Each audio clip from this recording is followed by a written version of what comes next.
Hi hello my dear DSC aspirants, నేను మీ ధరణి Srinivas, economy faculty. ఈరోజు మనం మన ఎస్&ఎస్ పబ్లికేషన్ గురించి ఒక 2 నిమిషాలను చర్చించుకుందాం. ఒక దశాబ్ద కాలం పాటు 2 తెలుగు రాష్ట్రాల్లో ఉన్నటువంటి అనుభవం కలిగిన మరియు నిష్ణాతులైనటువంటి అధ్యాపకులను ఎంపిక చేసి వారి చేత పుస్తక రూపకల్పన చేసి ఎంతోమంది విద్యార్థులకు అనేక రకాలైన పరీక్షలకు సంబంధించినటువంటి సమాచారాన్ని అందించినటువంటి మన ఎస్&ఎస్ పబ్లికేషన్ సంస్థ ఈరోజు అంటే ఈనాడు ఒక వినూత్నమైనటువంటి ప్రణాళికతో, ఒక ఆలోచన ధోరణితో ఆన్లైన్ రంగంలో ఎంతోమంది విద్యార్థులకు మరీ చేరువయ్యే విధంగా ఈనాడు ఈ యొక్క వ్యవస్థను ఏర్పాటు చేసింది. ఈ వీడియో ద్వారా గ్రామీణ ప్రాంతాల్లో ఉన్నటువంటి ఎంతోమంది పేద విద్యార్థులకు ఎంతో విలువైన సమాచారాన్ని కూడా అందివ్వడానికి ఈ సంస్థ చేపడుతున్నటువంటి ఈ యొక్క కార్యక్రమాన్ని ప్రతి ఒక్కరూ చక్కగా వినియోగించుకోండి. మరి ముఖ్యంగా ఎన్నో డిఎస్సిల్లో అనేక రకాలుగా వచ్చినటువంటి ఆ బిట్లను మన సంస్థ అనేక రకాలైనటువంటి కోణాల్లో రచించి విద్యార్థులకు ఎంతో మేలును చేస్తుందని మనం ఒకసారి గుర్తు చేసుకోవాలి. అదేవిధంగా ఆన్లైన్ క్లాసుల్లో మనం ముఖ్యంగా పరిశీలిస్తే అనేక రకాలైనటువంటి క్లాసెస్ ఈనాడు మనం చూస్తున్నాం. సో మన ఆన్లైన్ క్లాసెస్లో ఉన్న ప్రత్యేకత, ఆనాడు పుస్తక నిర్వహణ కోసం ఎంపిక చేసినటువంటి అధ్యాపకుల చేతనే ఈనాడు కూడా చక్కగా బోధిస్తూ పాత టెక్స్ట్ బుక్లో ఉన్నటువంటి సమాచారానికి మారిన నూతన టెక్స్ట్ బుక్లో ఉన్న సమాచారాన్ని అనుసంధానం చేస్తూ విశ్లేషణాత్మకంగా వివరిస్తున్నారని మనం ఒకసారి గుర్తు చేసుకోవచ్చు. అదేవిధంగా టెక్స్ట్ బుక్లో ఉన్నటువంటి సమాచారాన్ని, ప్రతి అంశాన్ని ఒక పరీక్ష రూపంలో విద్యార్థులకు ఆన్లైన్ ఎగ్జామ్స్ ద్వారా ప్రతి ఒక్క విద్యార్థికి అందిస్తున్నారు. ఈ అంశాన్ని కూడా మీరు చక్కగా వినియోగించుకోవాలి. కాబట్టి ఈ వేదికను చక్కగా ఎవరైతే వినియోగించుకోగలుగుతారో వారు విజేతలయ్యేదానికి అవకాశం ఉంటుంది. మరియు చాలా తక్కువ ఖర్చుతో ఈ వీడియో క్లాసెస్ని అందిస్తున్నారు. సో ప్రతి ఒక్కరూ ఈ క్లాసులను ఉపయోగించుకొని భవిష్యత్తులో విజేతలు అవుతారని నేను మనస్ఫూర్తిగా కోరుకుంటున్నాను. అదేవిధంగా మనం పరిశీలిస్తే జనరల్గా మనం చూస్తే చాలామంది విద్యార్థులు నన్ను అడుగుతున్నటువంటి ప్రశ్న ఒకటే, సార్ సోషల్ కంటెంట్లో ఎకనామిక్స్ విభాగము నుంచి ఎన్ని ప్రశ్నలు వస్తున్నాయి? ఎకనామిక్స్ విభాగానికి సంబంధించినటువంటి సిలబస్ చాలా వ్యాస్ట్గా ఉన్నది. 6వ తరగతి నుంచి ఇంటర్మీడియట్ వరకు ఆ సిలబస్ మొత్తాన్ని మనం పరిశీలిస్తే మాకు కళ్ళు తిరుగుతున్నాయి సార్ అని చెప్పి చాలా సందర్భాల్లో విద్యార్థులు ప్రత్యక్షంగా అడగడంలో కానీ, ఫోన్లు చేయడంలో కానీ రకరకాలుగా వాళ్ళు మనకు ఆ యొక్క సందేహాన్ని మనకు తెలియచేస్తున్నారు. సరే, ఇక్కడ మనం ప్రధానంగా చర్చించుకోవాల్సిన అంశం ఒకటే, ఏందది అనంటే మనం టెట్కి ప్రిపేర్ అవుతున్నామా, డిఎస్సికి ప్రిపేర్ అవుతున్నామా అనే విషయాన్ని జాగ్రత్తగా పరిశీలించాలి మనం. సో ఎవరైతే టెట్తో పాటు డిఎస్సి కూడా ప్రిపేర్ కాగలరో వారికి విజేతలు అవ్వడానికి చాలా అవకాశాలు ఉన్నాయి. అంటే నేను అనేది ఒకటే, టెట్లో ఉన్నటువంటి సిలబస్సు 6వ తరగతి నుంచి 10వ తరగతి వరకే కాదు సార్ అని చాలామంది విద్యార్థులు అంటున్నారు. డిఎస్సిలో సిలబస్సు 6వ తరగతి నుంచి ఇంటర్మీడియట్ వరకు చదవాలి కదా సార్ అని అంటున్నారు. కానీ ఒకటి మనం ఇక్కడ టోటల్గా టెట్తో పాటు డిఎస్సి మొత్తాన్ని కూడా మనం చదవగలిగితే వాళ్ళు ప్రశ్నలు ఎలా ఇచ్చినా మనం ఆన్సర్ చేసేదానికి అవకాశం ఉంటుంది. సరే, మరి ముఖ్యంగా నేను చెప్పేది ఒకటే, ఏంది, ఎవరైతే 6వ తరగతి నుంచి 10వ తరగతి వరకు ఉన్నటువంటి సిలబస్ని బాగా క్షుణ్ణంగా అధ్యయనం చేసి వాటిని మనము ఇంటర్మీడియట్లో ఉన్నటువంటి సిలబస్తో లింకప్ చేసుకోవాలి. అలా లింకప్ చేసుకోగలిగితే వచ్చినటువంటి ఏ ప్రశ్నైనా మనం రాయడానికి అవకాశం ఉంటుంది. సరే, ఇక్కడ ఒక సందేహం మనకు నివృత్తి అవుతుంది. ఏంది ఆ సందేహం అంటే 2018లో టెట్లో అడిగిన క్వశ్చన్ చూస్తే మనకు ఇంటర్మీడియట్కి సంబంధించినటువంటి ప్రశ్న అడిగాడు. అంటే 2018లో ఇప్పటికి విన్న విద్యార్థుల్లో ప్రధానంగా చేసేది ఏంటంటే టెట్ అంటే కేవలము 10వ తరగతి వరకు మాత్రమే చదువుకుంటారు కాబట్టి వాళ్ళు ఆ బిట్టును ఆన్సర్ చేయడానికి ఎటువంటి అవకాశం లేదు. అందుకని నేను చెప్పదలుచుకున్న అంశం ఒకటే, 6వ తరగతి నుంచి ఇంటర్మీడియట్ వరకు మనం ప్రతి అంశాన్ని కూడా నేర్చుకోగలిగితే మనం ఖచ్చితంగా విజేతలయ్యేదానికి అవకాశం ఉంటుంది. సరే, సాధారణంగా మనం చూస్తే ఈ అర్థశాస్త్రంలో సరాసరి 7 ప్రశ్నలు వస్తున్న సందర్భాలు ఉన్నాయి. అంటే 2018 ఎగ్జామినేషన్లో ఒకరోజు జరిగినటువంటి ఎగ్జామ్లో కొన్ని సందర్భాల్లో 9 ప్రశ్నలు కూడా అడిగిన సందర్భాలు ఉన్నాయి. అంటే మనం సగటును చూస్తే 7 ప్రశ్నలు మనకు ఖచ్చితంగా వచ్చేదానికి అవకాశం ఉంటుంది. మినిమం 7 క్వశ్చన్లు, మ్యాక్సిమం 10 క్వశ్చన్లు అడిగేదానికి అవకాశం ఉంటుంది. కాబట్టి ఖచ్చితంగా మనము ఆ సిలబస్ను ఆధారం చేసుకొని మనం ప్రిపేర్ కావాలి. కాబట్టి ఇక్కడ మనం ప్రధానంగా ఇంకొక అంశాన్ని కూడా మనం గుర్తుపెట్టుకోవాలి. ఏందా ప్రధాన అంశం అంటే, మనము ఇంటర్మీడియట్లో ఉన్నటువంటి సిలబస్ని జాగ్రత్తగా పరిశీలిస్తూ దానిలో ఉన్నటువంటి అంశాన్ని క్రింది స్థాయిలో ఉన్నటువంటి స్కూల్ టెక్స్ట్ బుక్లో మనం కంపేర్ చేసుకోగలిగితే ఇంకా బాగుంటుంది. అంటే సాధారణ మనం ఏం చేస్తాం, మనం క్రింది స్థాయిలో ఉన్నటువంటి సబ్జెక్ట్ని మనము చదివి దాన్ని పై స్థాయి కంపేర్ చేసుకుంటూ ఉంటాం మనం. బట్ ఎకనామిక్స్లో ఉన్నటువంటి లాజిక్ అదే. అంటే మిగతా సబ్జెక్ట్ లాగా ఎకనామిక్స్లో ఉన్న లాజిక్ ఏంది అన్నట్టు మనము పై స్థాయిలో ఉన్నటువంటి సిలబస్ను బాగా క్షుణ్ణంగా చదివి క్రింది స్థాయిలో ఉన్నటువంటి ఆ సిలబస్ను సులభంగా అర్థం చేసుకోవడానికి అవకాశం ఉంటుంది. ఈ అంశాన్ని మాత్రం మీరు ఖచ్చితంగా గుర్తుపెట్టుకోండి. సో నేను రేపు టీచింగ్ చేసేటప్పుడు, రేపు బోధించేటప్పుడు పై స్థాయిలో ఉన్నటువంటి ఆ అంశాన్ని వివరిస్తూ క్రింది స్థాయిలో ఎక్కడ లింకప్ చేశాడు అనే అంశాన్ని కూడా ఖచ్చితంగా బోధించడానికి అవకాశం ఉంటుంది. కానీ కొన్ని చాప్టర్స్ మనం క్రింది స్థాయిని చదువుకొని దాన్ని పై స్థాయికి లింకప్ చేసుకోవాలి. ఇప్పుడు ఫర్ ఎగ్జాంపుల్ చూస్తే మనం జనరల్గా ఒక చిన్న ఉదాహరణ చెబుతున్నాను. మనకు 6వ తరగతిలో ఉన్నటువంటి ఫస్ట్ చాప్టర్ నేటి వ్యవసాయం. ఇది 6వ తరగతి వరకే పరిమితం కాదు. దీన్ని 9వ తరగతిలో ఉన్నటువంటి భారతదేశంలో వ్యవసాయ రంగము అనే పాఠ్యభాగంతో లింకప్ చేసుకోవాలి. ఎందుకంటే 7లో దానికి లింక్ లేదు, 8లో లింక్ లేదు. 9వ తరగతిలో ఉన్నటువంటి భారతదేశంలో వ్యవసాయ రంగం అనే పాఠ్యభాగంతో లింకప్ చేసుకోవాలి. తర్వాత మనం దాన్ని ఇంటర్మీడియట్లో 2వ సంవత్సరం, ద్వితీయ సంవత్సరంలో ఉన్నటువంటి భారతదేశ వ్యవసాయము అనే పాఠ్యభాగంతో లింకప్ చేసుకోవాలి. ఇక్కడ ఒక చిన్న విషయం మనం గుర్తుంచుకోవాలి. 6వ తరగతిలో ఉన్నటువంటి నేటి వ్యవసాయం అంతా కూడా మనకు ఎలా కనిపిస్తుందంటే ఒక కథ రూపంలో ఉంటుంది. అంతా కన్వర్జేషన్, వాళ్ళ సంభాషణ, ఆడున్న రైతుల సంభాషణ, అక్కడ పనిచేస్తున్న కూలీల సంభాషణ, ఇలా ఆ టెక్స్ట్ బుక్ని డిజైన్ చేశారు. అదే 9వ తరగతిలో ఉన్నటువంటి టెక్స్ట్ బుక్ని మనం పరిశీలిస్తే ఎలా ఉంటుందంటే అది పూర్తిగా జ్ఞాన సంబంధమైనటువంటి అంశాల మీద ఆధారపడి రాశారు దాన్ని.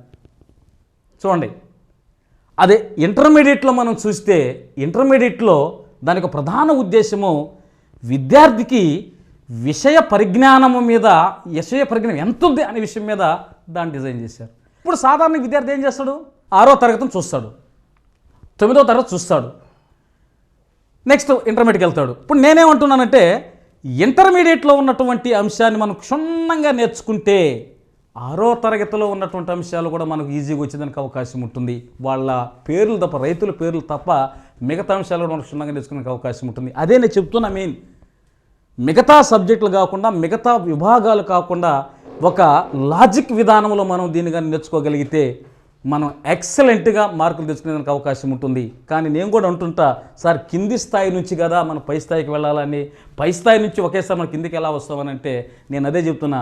ఎందుకంటే స్కూల్ అసిస్టెంట్ సోషల్ విద్యార్థులకు ఇంటర్మీడియట్ ఎకనామిక్స్ అంటే వాళ్ళకి అవగాహన ఉంటుంది.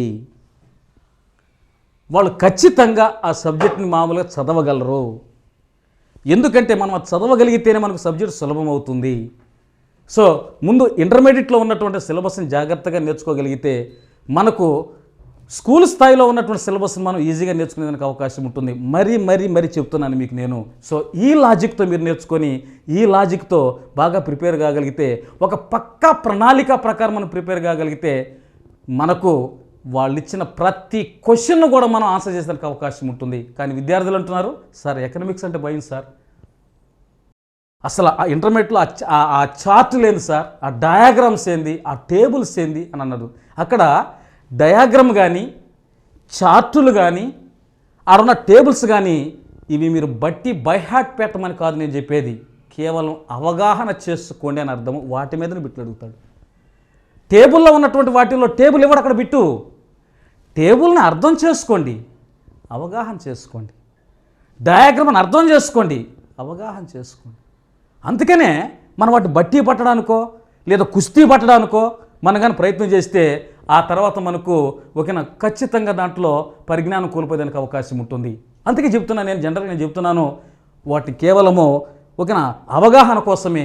మీరు జాగ్రత్తగా వీడియోస్ మొత్తాన్ని కానీ పరిశీలించినట్లయితే చాలా సులభంగా మీకు ఎకనామిక్స్ నేర్పించే బాధ్యత నాది.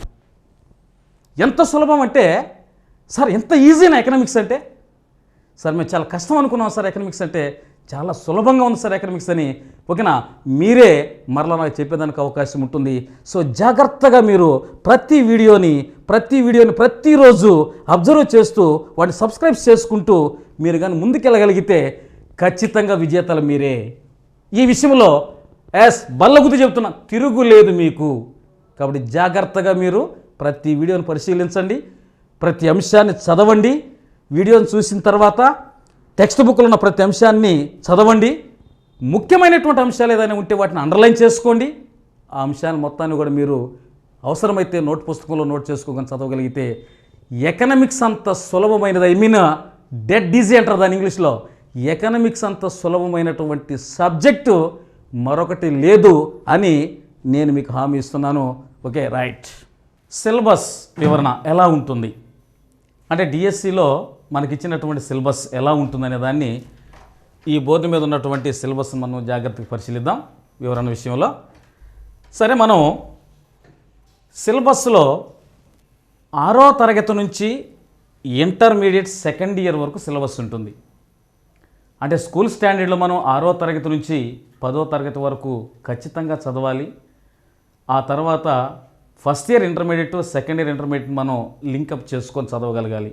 సో ఇదే నేను పరిశీలించేది చెప్పేది కూడా ఇదే మెయిన్.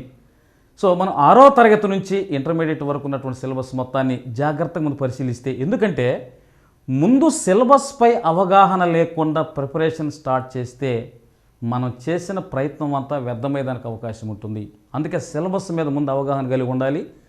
ఆ తర్వాత ఆ సిలబస్లో ఎటువంటి ప్రశ్నలు వస్తున్నాయి, ప్రశ్న విధానం ఎలా ఉంది, సరళంగా ఉందా కఠినంగా ఉందా అనే విషయాలు మనము ప్రస్తావించుకుంటే ప్రిపరేషన్ మనకు సులభంగా సాగేదానికి అవకాశం ఉంటుంది. అందుకని ఈ వీడియోలో ఫస్ట్ మనము సిలబస్పై ఒక స్పష్టత మరియు ప్రీవియస్ పేపర్లో ఆ సిలబస్లో ఎక్కడి నుంచి ప్రశ్నలు వచ్చాయి అని మనం క్లారిటీగా పరిశీలిస్తే మనకు ప్రిపరేషన్ ఇంకా సులభంగా ఉండేదానికి అవకాశం ఉంటుంది. సో దానిలో భాగంగానే ఈ సిలబస్ యొక్క వివరణ.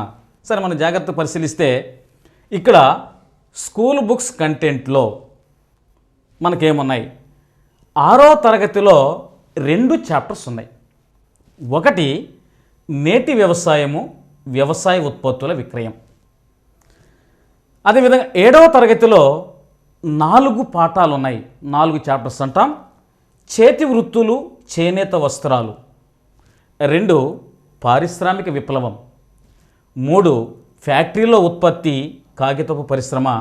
4 రవాణా సౌకర్యాల ప్రాధాన్యత.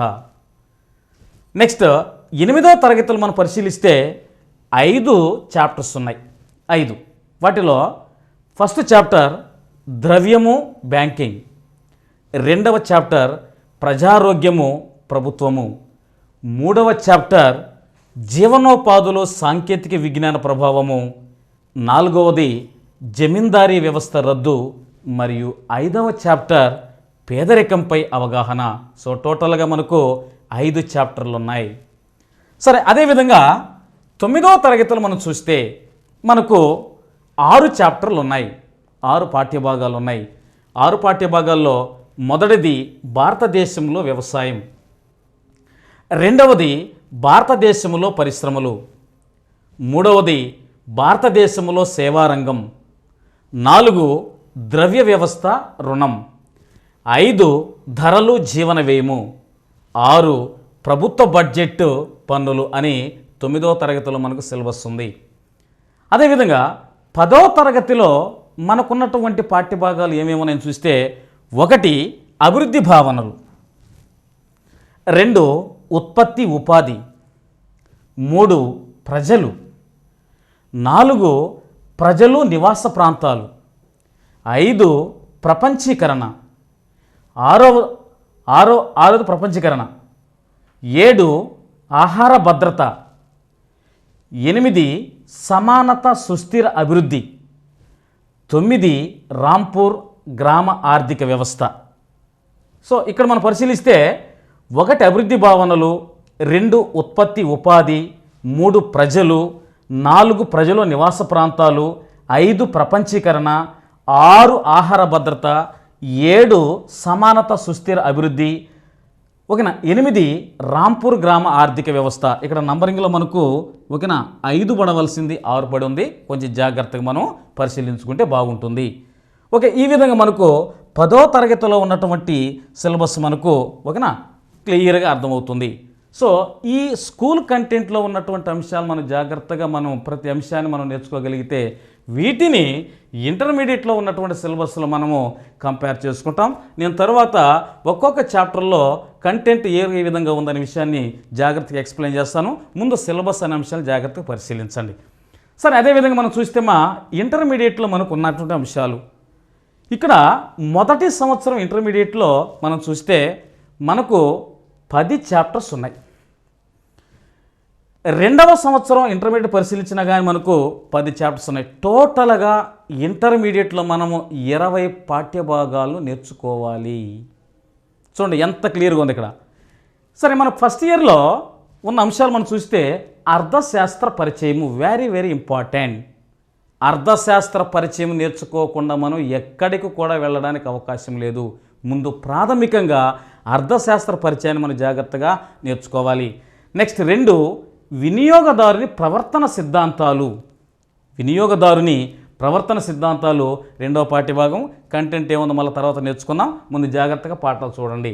నెక్స్ట్ 3 డిమాండ్ సిద్ధాంతాలు, 4 ఉత్పత్తి సిద్ధాంతం ఉత్పత్తి, 5 విలువ సిద్ధాంతం, 6 పంపిణీ సిద్ధాంతం, 7 జాతీయ ఆదాయం, 8 స్థూల ఆర్థిక సిద్ధాంతాలు, 9 ద్రవ్యము బ్యాంకింగ్ ద్రవ్యోల్బణం, మరియు 10 ఆర్థిక గణాంక శాస్త్రము అంటే స్టాట్ ఆర్థిక గణాంక శాస్త్రం. సో మనకు 10 పాఠ్యభాగాలు ఉన్నాయి. అదేవిధంగా సెకండ్ ఇయర్లో మనం పరిశీలిస్తే మనకున్నటువంటి సిలబస్ చూస్తే ఆర్థిక వృద్ధి ఆర్థికాభివృద్ధి. 2వ పాఠ్యభాగం చూస్తే జనాభా మానవ వనరుల అభివృద్ధి, 3 జాతీయ ఆదాయం, 4 వ్యవసాయ రంగం, 5 పారిశ్రామిక రంగం, 6 తృతీయ రంగం, 7 ప్రణాళికలు ఆర్థిక సంస్కరణలు, 8 పర్యావరణము సుస్థిర అభివృద్ధి, 9 ఆంధ్రప్రదేశ్ ఆర్థిక వ్యవస్థ, 10 ఆర్థిక గణాంక శాస్త్రము. సో ఇవి మనకున్నటువంటి ఇంటర్మీడియట్ సెకండ్ ఇయర్లో ఉన్నటువంటి 10 పాఠ్యభాగాలు. ఒక్కసారిగా జాగ్రత్తగా మీరు పరిశీలించండి.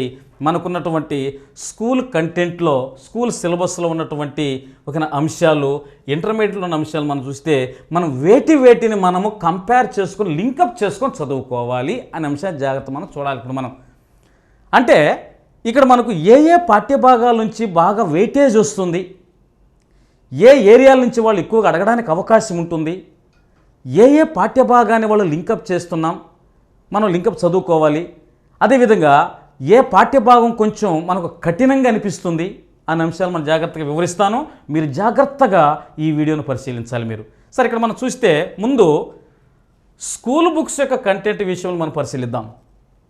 ఇక్కడ నేటి వ్యవసాయము అనే పాఠ్యభాగం ఉంది. ఈ నేటి వ్యవసాయ పాఠ్యభాగంలో గతంలో 2-3 క్వశ్చన్లు మనకు వచ్చున్నాయి. ఏందా 2-3 క్వశ్చన్లు మనం చూస్తే ఒప్పందపు వ్యవసాయము అనే అంశాన్ని ప్రస్తావించున్నారు వాళ్ళు. ఒప్పందపు వ్యవసాయములో ఉండే రైతులెవరు అని వాళ్ళు ప్రస్తావించారు. క్వశ్చన్ వచ్చింది. అంటే మనం ఖచ్చితంగా మనము నేటి వ్యవసాయాన్ని నేర్చుకోవాలి. కానీ ఇప్పుడున్న మనకున్నటువంటి సిలబస్ ప్రకారం, నూతన సిలబస్ ప్రకారము 6వ తరగతిలో మనకు ఈ పాఠాలు లేవు. ఒకనా 6వ తరగతిలో ఎకనామిక్సే లేకుండా చేశారు కాబట్టి మనకు ఒకనా మనం చదవాలన్న వద్దనే విషయం చూస్తే చదువుకుంటే మంచిది. ఎందుకంటే పాత టెక్స్ట్ బుక్లో ఉన్నటువంటి అంశాన్ని ప్రస్తావించి అడిగాడు అనుకోండి. ఎందుకంటే వ్యవసాయానికి సంబంధించి మనకు 9వ తరగతిలో ఉంది, మరి ఇంటర్మీడియట్లో ఉంది కాబట్టి మనం చదువుకుంటే మనకు ఎటువంటి నష్టం లేదు. కాబట్టి ఖచ్చితంగా దాన్ని కూడా మనం చదువుకుని వెళ్ళిపోవాలి. చాలా చిన్న పాఠ్యభాగము ఈజీగా ఉంటుంది. కాబట్టి నేటి వ్యవసాయము, ఈ నేటి వ్యవసాయము అనే పాఠ్యభాగము మనకు ఎక్కడుంది అని చూస్తే 9వ తరగతిలో ఉన్నటువంటి భారతదేశ వ్యవసాయంలో భాగము. అంటే అక్కడ మనకు లింకప్ చేస్తున్నారు. భారతదేశ వ్యవసాయంలో దాన్ని లింకప్ చేస్తున్నారు. అదేవిధంగా మనము ఈ భారతదేశ వ్యవసాయాన్ని మరలా ఎక్కడికి లింక్ మనకు పెట్టుకొని చదువుకోవాలి అని చూస్తే ఈ పాఠ్యభాగంలో వ్యవసాయ రంగాన్ని ఇంటర్మీడియట్ సెకండ్ ఇయర్లో ఉన్నటువంటి వ్యవసాయ రంగంతో మనం లింకప్ చేసుకోవాలి. జాగ్రత్తగా పరిశీలించాలి. ఇప్పుడు మనం ఈ వీడియోలో ప్రధానంగా అదే ఏ పాఠాలతో లింకులు ఉన్నాయి. 6వ తరగతిలో ఉన్నటువంటి నేటి వ్యవసాయము, 9వ తరగతిలో ఉన్నటువంటి భారతదేశంలో వ్యవసాయము, మరియు ఇంటర్మీడియట్లో ఉన్నటువంటి వ్యవసాయ రంగము అనే అంశాలను మనం ఒకే దగ్గర లింక్ చేసుకొని మనం ప్రిపేర్ చేసుకోగలిగితే మనం వ్యవసాయ రంగంలో వచ్చిన ఎటువంటి ప్రశ్ననైనా మనం ఎదుర్కొనేదానికి అవకాశం ఉంటుంది. ఇది మనం జాగ్రత్త గుర్తుపెట్టుకోవాలి. కాబట్టి నేటి వ్యవసాయము ఇలా లింకులై ఉన్నాయి. జాగ్రత్త గుర్తుపెట్టుకోండి. సరే, ఇక్కడ మనం చూస్తే ఇది బేసిక్స్కి సంబంధించినటువంటి అంశం. ఇది ఇక్కడ కొంత ఎలాబొరేషన్ కనిపిస్తుంది మనం టెక్స్ట్ బుక్ పరిశీలిస్తే. ఇంటర్మీడియట్కి వచ్చే సమయానికి పూర్తిగా అవగాహన ఏర్పడడానికి అవకాశం ఉంటుంది. కాబట్టి జాగ్రత్తగా మనం ఈ 3 పాఠ్యభాగాలను మనం లింకప్ చేసుకుంటే హ్యాపీగా ఉంటుంది. వీటిల్లో చాలా సందర్భాల్లో మన క్వశ్చన్లు అడిగాడు. ఇక్కడ అడిగిన క్వశ్చన్ మనం చూస్తే ఒప్పందపు వ్యవసాయం గురించి ప్రశ్న అడిగాడు. ఒప్పందపు వ్యవసాయంలో ఏ రైతులు ఉంటారు గతంలో మనం చెప్పుకున్నాం మనం. అదేవిధంగా భారతదేశంలో మనం దీన్ని చూస్తే 10వ తరగతిలో ఉన్నటువంటి అంశాన్ని మనం పరిశీలిస్తే ఏం క్వశ్చన్ అడిగాడంటే ఈ క్రింది వానిలో తృణధాన్యాలకు సంబంధించిన అంశాన్ని గుర్తించమని క్వశ్చన్ అడిగాడు. అంటే ఇక్కడ మన జనరల్గా మనకు ధాన్యాల రకాలనే అంశము మనకు 9వ తరగతిలో ఉన్నటువంటి వ్యవసాయ రంగంలో కనిపిస్తుంది. అదేవిధంగా ఆ 9వ తరగతిలోనే మనకు ఇంకో క్వశ్చన్ కూడా అడిగాడు. హరిత విప్లవం వలన ప్రభావితం చెందిన అంశం ఏది అనే అంశం కూడా మనకు గతంలో టెట్లో కానీ డిఎస్సీలో అడిగారు. కాబట్టి ఈ విధంగా మనకు అడుగుతున్నాడు. కాబట్టి జాగ్రత్త గుర్తుపెట్టుకోండి. నెక్స్ట్ మనం ప్రీవియస్ పేపర్ విశ్లేషణలో మనం జాగ్రత్తగా పరిశీలిస్తే ఇంకేమేమి అంశాలు ఉన్నాయి మనం జాగ్రత్తగా నేర్చుకునేందుకు అవకాశం ఉంటుంది. సో ఇప్పుడు మనం 6వ తరగతిలో ఉన్న అంశాన్ని 9వ తరగతిలో లింకప్ చేసాం. 9లో ఉన్న అంశాన్ని ఇంటర్మీడియట్ సెకండ్ ఇయర్లో ఉన్నటువంటి వ్యవసాయ రంగంతో మనం లింకప్ చేసుకున్నాం. రైట్. నెక్స్ట్ వ్యవసాయ ఉత్పత్తుల విక్రయం. ఇది కేవలం మనం చూస్తే 6th క్లాసులోనే చదువుకోవాలి. దీనికి ఎక్కడా లింకులు లేవు. దీనికి ఎక్కడ 7-8లో కానీ లేదనుకుంటే 7లో కానీ ఇంటర్మీడియట్లో కానీ ఎక్కడా లింకులు లేవు. కాబట్టి 6thలో ఉన్నటువంటి యాజ్ ఇట్ ఈజ్ సిలబస్ ఏమైతే ఉందో దాన్నే నేర్చుకోగలిగితే మనకు మంచి మార్కులు వచ్చేదానికి. ఒకవేళ క్వశ్చన్ అడిగితే ఖచ్చితంగా మనం ఆన్సర్ చేసేందుకు అవకాశం ఉంటుంది. కాబట్టి ఇది లింకు లేదు. రైట్. 6వ తరగతి మనకు అయిపోయింది. అదేవిధంగా 7వ తరగతి మనం చూస్తే 7వ తరగతిలో చేతి వృత్తులు, చేనేత వస్త్రాలను పాఠ్యభాగం ఉంది. దీన్ని కూడా మనం ఎట్టి పరిస్థితుల్లో ఎక్కడ కూడా లింక్ చేసుకునేదానికి అవకాశాలు లేవు. లింకు లేదంటే మన నెత్తి మీద పాలు పోసినటువంటి అవకాశం ఉంటుందంటే హ్యాపీగా ప్రిపేర్ కావచ్చు మనం. లింకులు ఉంటేనే మనం ఇంటర్మీడియట్ దాకా మనం చూడాలి. సో దీన్ని కూడా మనకు లింక్ లేదు. సో ఇది లింకు లేనటువంటి చాప్టర్ అని కూడా గుర్తుపెట్టుకోండి. అదేవిధంగా మనం చూస్తే పారిశ్రామిక విప్లవం ఈ పారిశ్రామిక విప్లవం మనకు పై తరగతుల్లో ఎక్కడ కూడా అర్థశాస్త్రానికి సంబంధించిన లింకు లేదు. మీరు హిస్టరీలో బాబాకండి, అర్థశాస్త్రానికి సంబంధించినటువంటి లింకులు ఎక్కడా లేవు. ఎందుకంటే 7వ తరగతిలో ఉన్నటువంటి అంశము 7వ తరగతిలోనే నేర్చుకుంటే మనకు సరిపోతుంది, లింకు లేదు. కానీ 7వ తరగతిలో పారిశ్రామిక విప్లవం వెరీ వెరీ వెరీ ఇంపార్టెంట్ అని గుర్తుపెట్టుకోండి. ఎందుకంటే దీన్ని నేను రౌండప్ చేస్తున్నాను. వెరీ వెరీ ఇంపార్టెంట్ అంటే దీంట్లో టెట్లో ప్రశ్నలు వచ్చాయి, డిఎస్సిలో కూడా ప్రశ్నలు వచ్చాయి.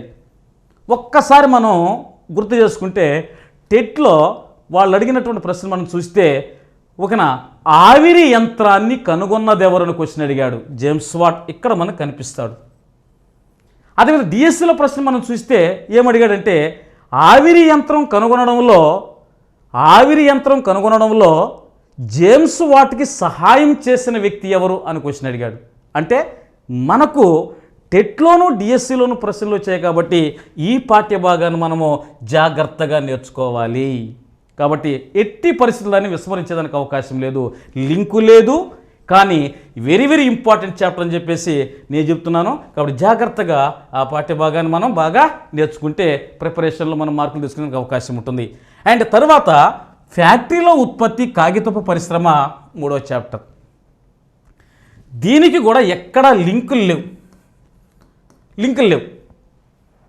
8లో లింకు లేదు, 9లో అనుసంధానం చేసుకోబడలేదు, 10లో లింకు లేదు, ఇంటర్మీడియట్లో కూడా దానికోసం మనకు లింకు లేదు. కాబట్టి ఆరాంసేగా హ్యాపీగా దీన్ని కూడా మనము ఓకేనా ఆ 7వ తరగతిలో ఉన్నటువంటి ఆ అంశాలు మొత్తాన్ని మనం క్రోడీకరించుకొని నేర్చుకోగలిగితే మనకు క్వశ్చన్ ఎలా వచ్చినా పెట్టేదానికి అవకాశం ఉంటుంది.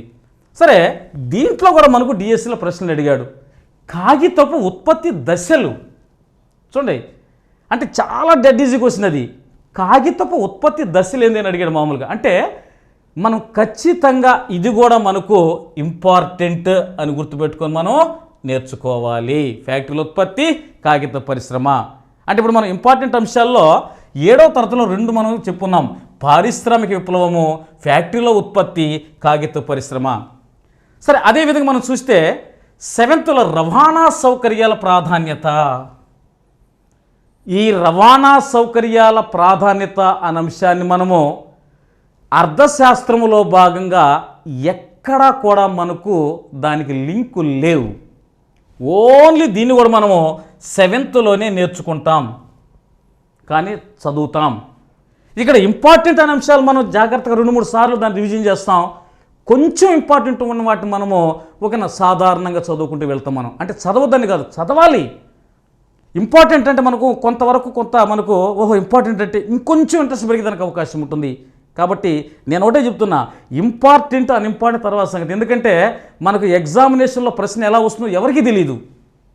ఏం సార్ మీరు ఇంపార్టెంటే చదవమన్నారు సార్, మేము ఇంపార్టెంటే చదివాము, అవునా, ఒక్క క్వశ్చన్ దాంట్లో రాలేదు సార్ అని నిందలేసేదానికి అవకాశం కాదు. ప్రతి అంశాన్ని కూడా మనం నేర్చుకోవాలి. అయితే కొంతవరకు మనకు కాన్సన్ట్రేషను కొన్ని చాప్టర్స్ మీద ఉంటే మనకు ఇంకా బాగా చదివేదానికి అవకాశం ఉంటుంది. అవి నేర్చేసుకున్న తర్వాత అన్ఇంపార్టెంట్ చాప్టర్స్ని కూడా మనం నేర్చుకుంటే ఇంకా మంచి స్కోర్ వచ్చేదానికి అవకాశం ఉంటుంది. ఆ ఉద్దేశంలో భాగంగానే నేను ఇక్కడ మీకు దాన్ని ఎక్స్ప్లెయిన్ చేస్తున్నా. అంతేగాని అన్ఇంపార్టెంట్ చదవబాకనండి కాదు, వాటిని కూడా మనం చదవాలి. అదేవిధంగా మనం చూస్తే 8వ తరగతిలో మనకు ద్రవ్యము బ్యాంకింగ్. ఈ ద్రవ్యము బ్యాంకింగ్ అనే విషయానికి వస్తే ఇక్కడ దీన్ని మనము 9వ తరగతిలో ఉన్నటువంటి ద్రవ్య వ్యవస్థ రుణం అనే పాఠ్యభాగంతో మనం లింక్ చేసుకోవాలి. చూడండి, ఒకసారి జాగ్రత్త పరిశీలించండి. 8వ తరగతిలో ఉన్నటువంటి ద్రవ్యము బ్యాంకింగ్ 9వ తరగతిలో ఉన్నటువంటి ద్రవ్య వ్యవస్థ రుణం అనే పాఠ్యభాగంలో మనం లింకప్ చేసుకోవాలి. అంటే ఇక్కడుండే అంశాలను అక్కడుండే అంశాలను పరిశీలిస్తే మనకు ఆ పాఠ్యభాగం మొత్తం కూడా అర్థమయ్యేదానికి అవకాశం ఉంటుంది. మరియు ఇదే పాఠ్యభాగాన్ని మనం ఎక్కడ లింకప్ చేసుకోవాలంటే ఇంటర్మీడియట్ ఫస్ట్ ఇయర్లో ఉన్నటువంటి ద్రవ్యము బ్యాంకింగ్ ద్రవ్యలభనం.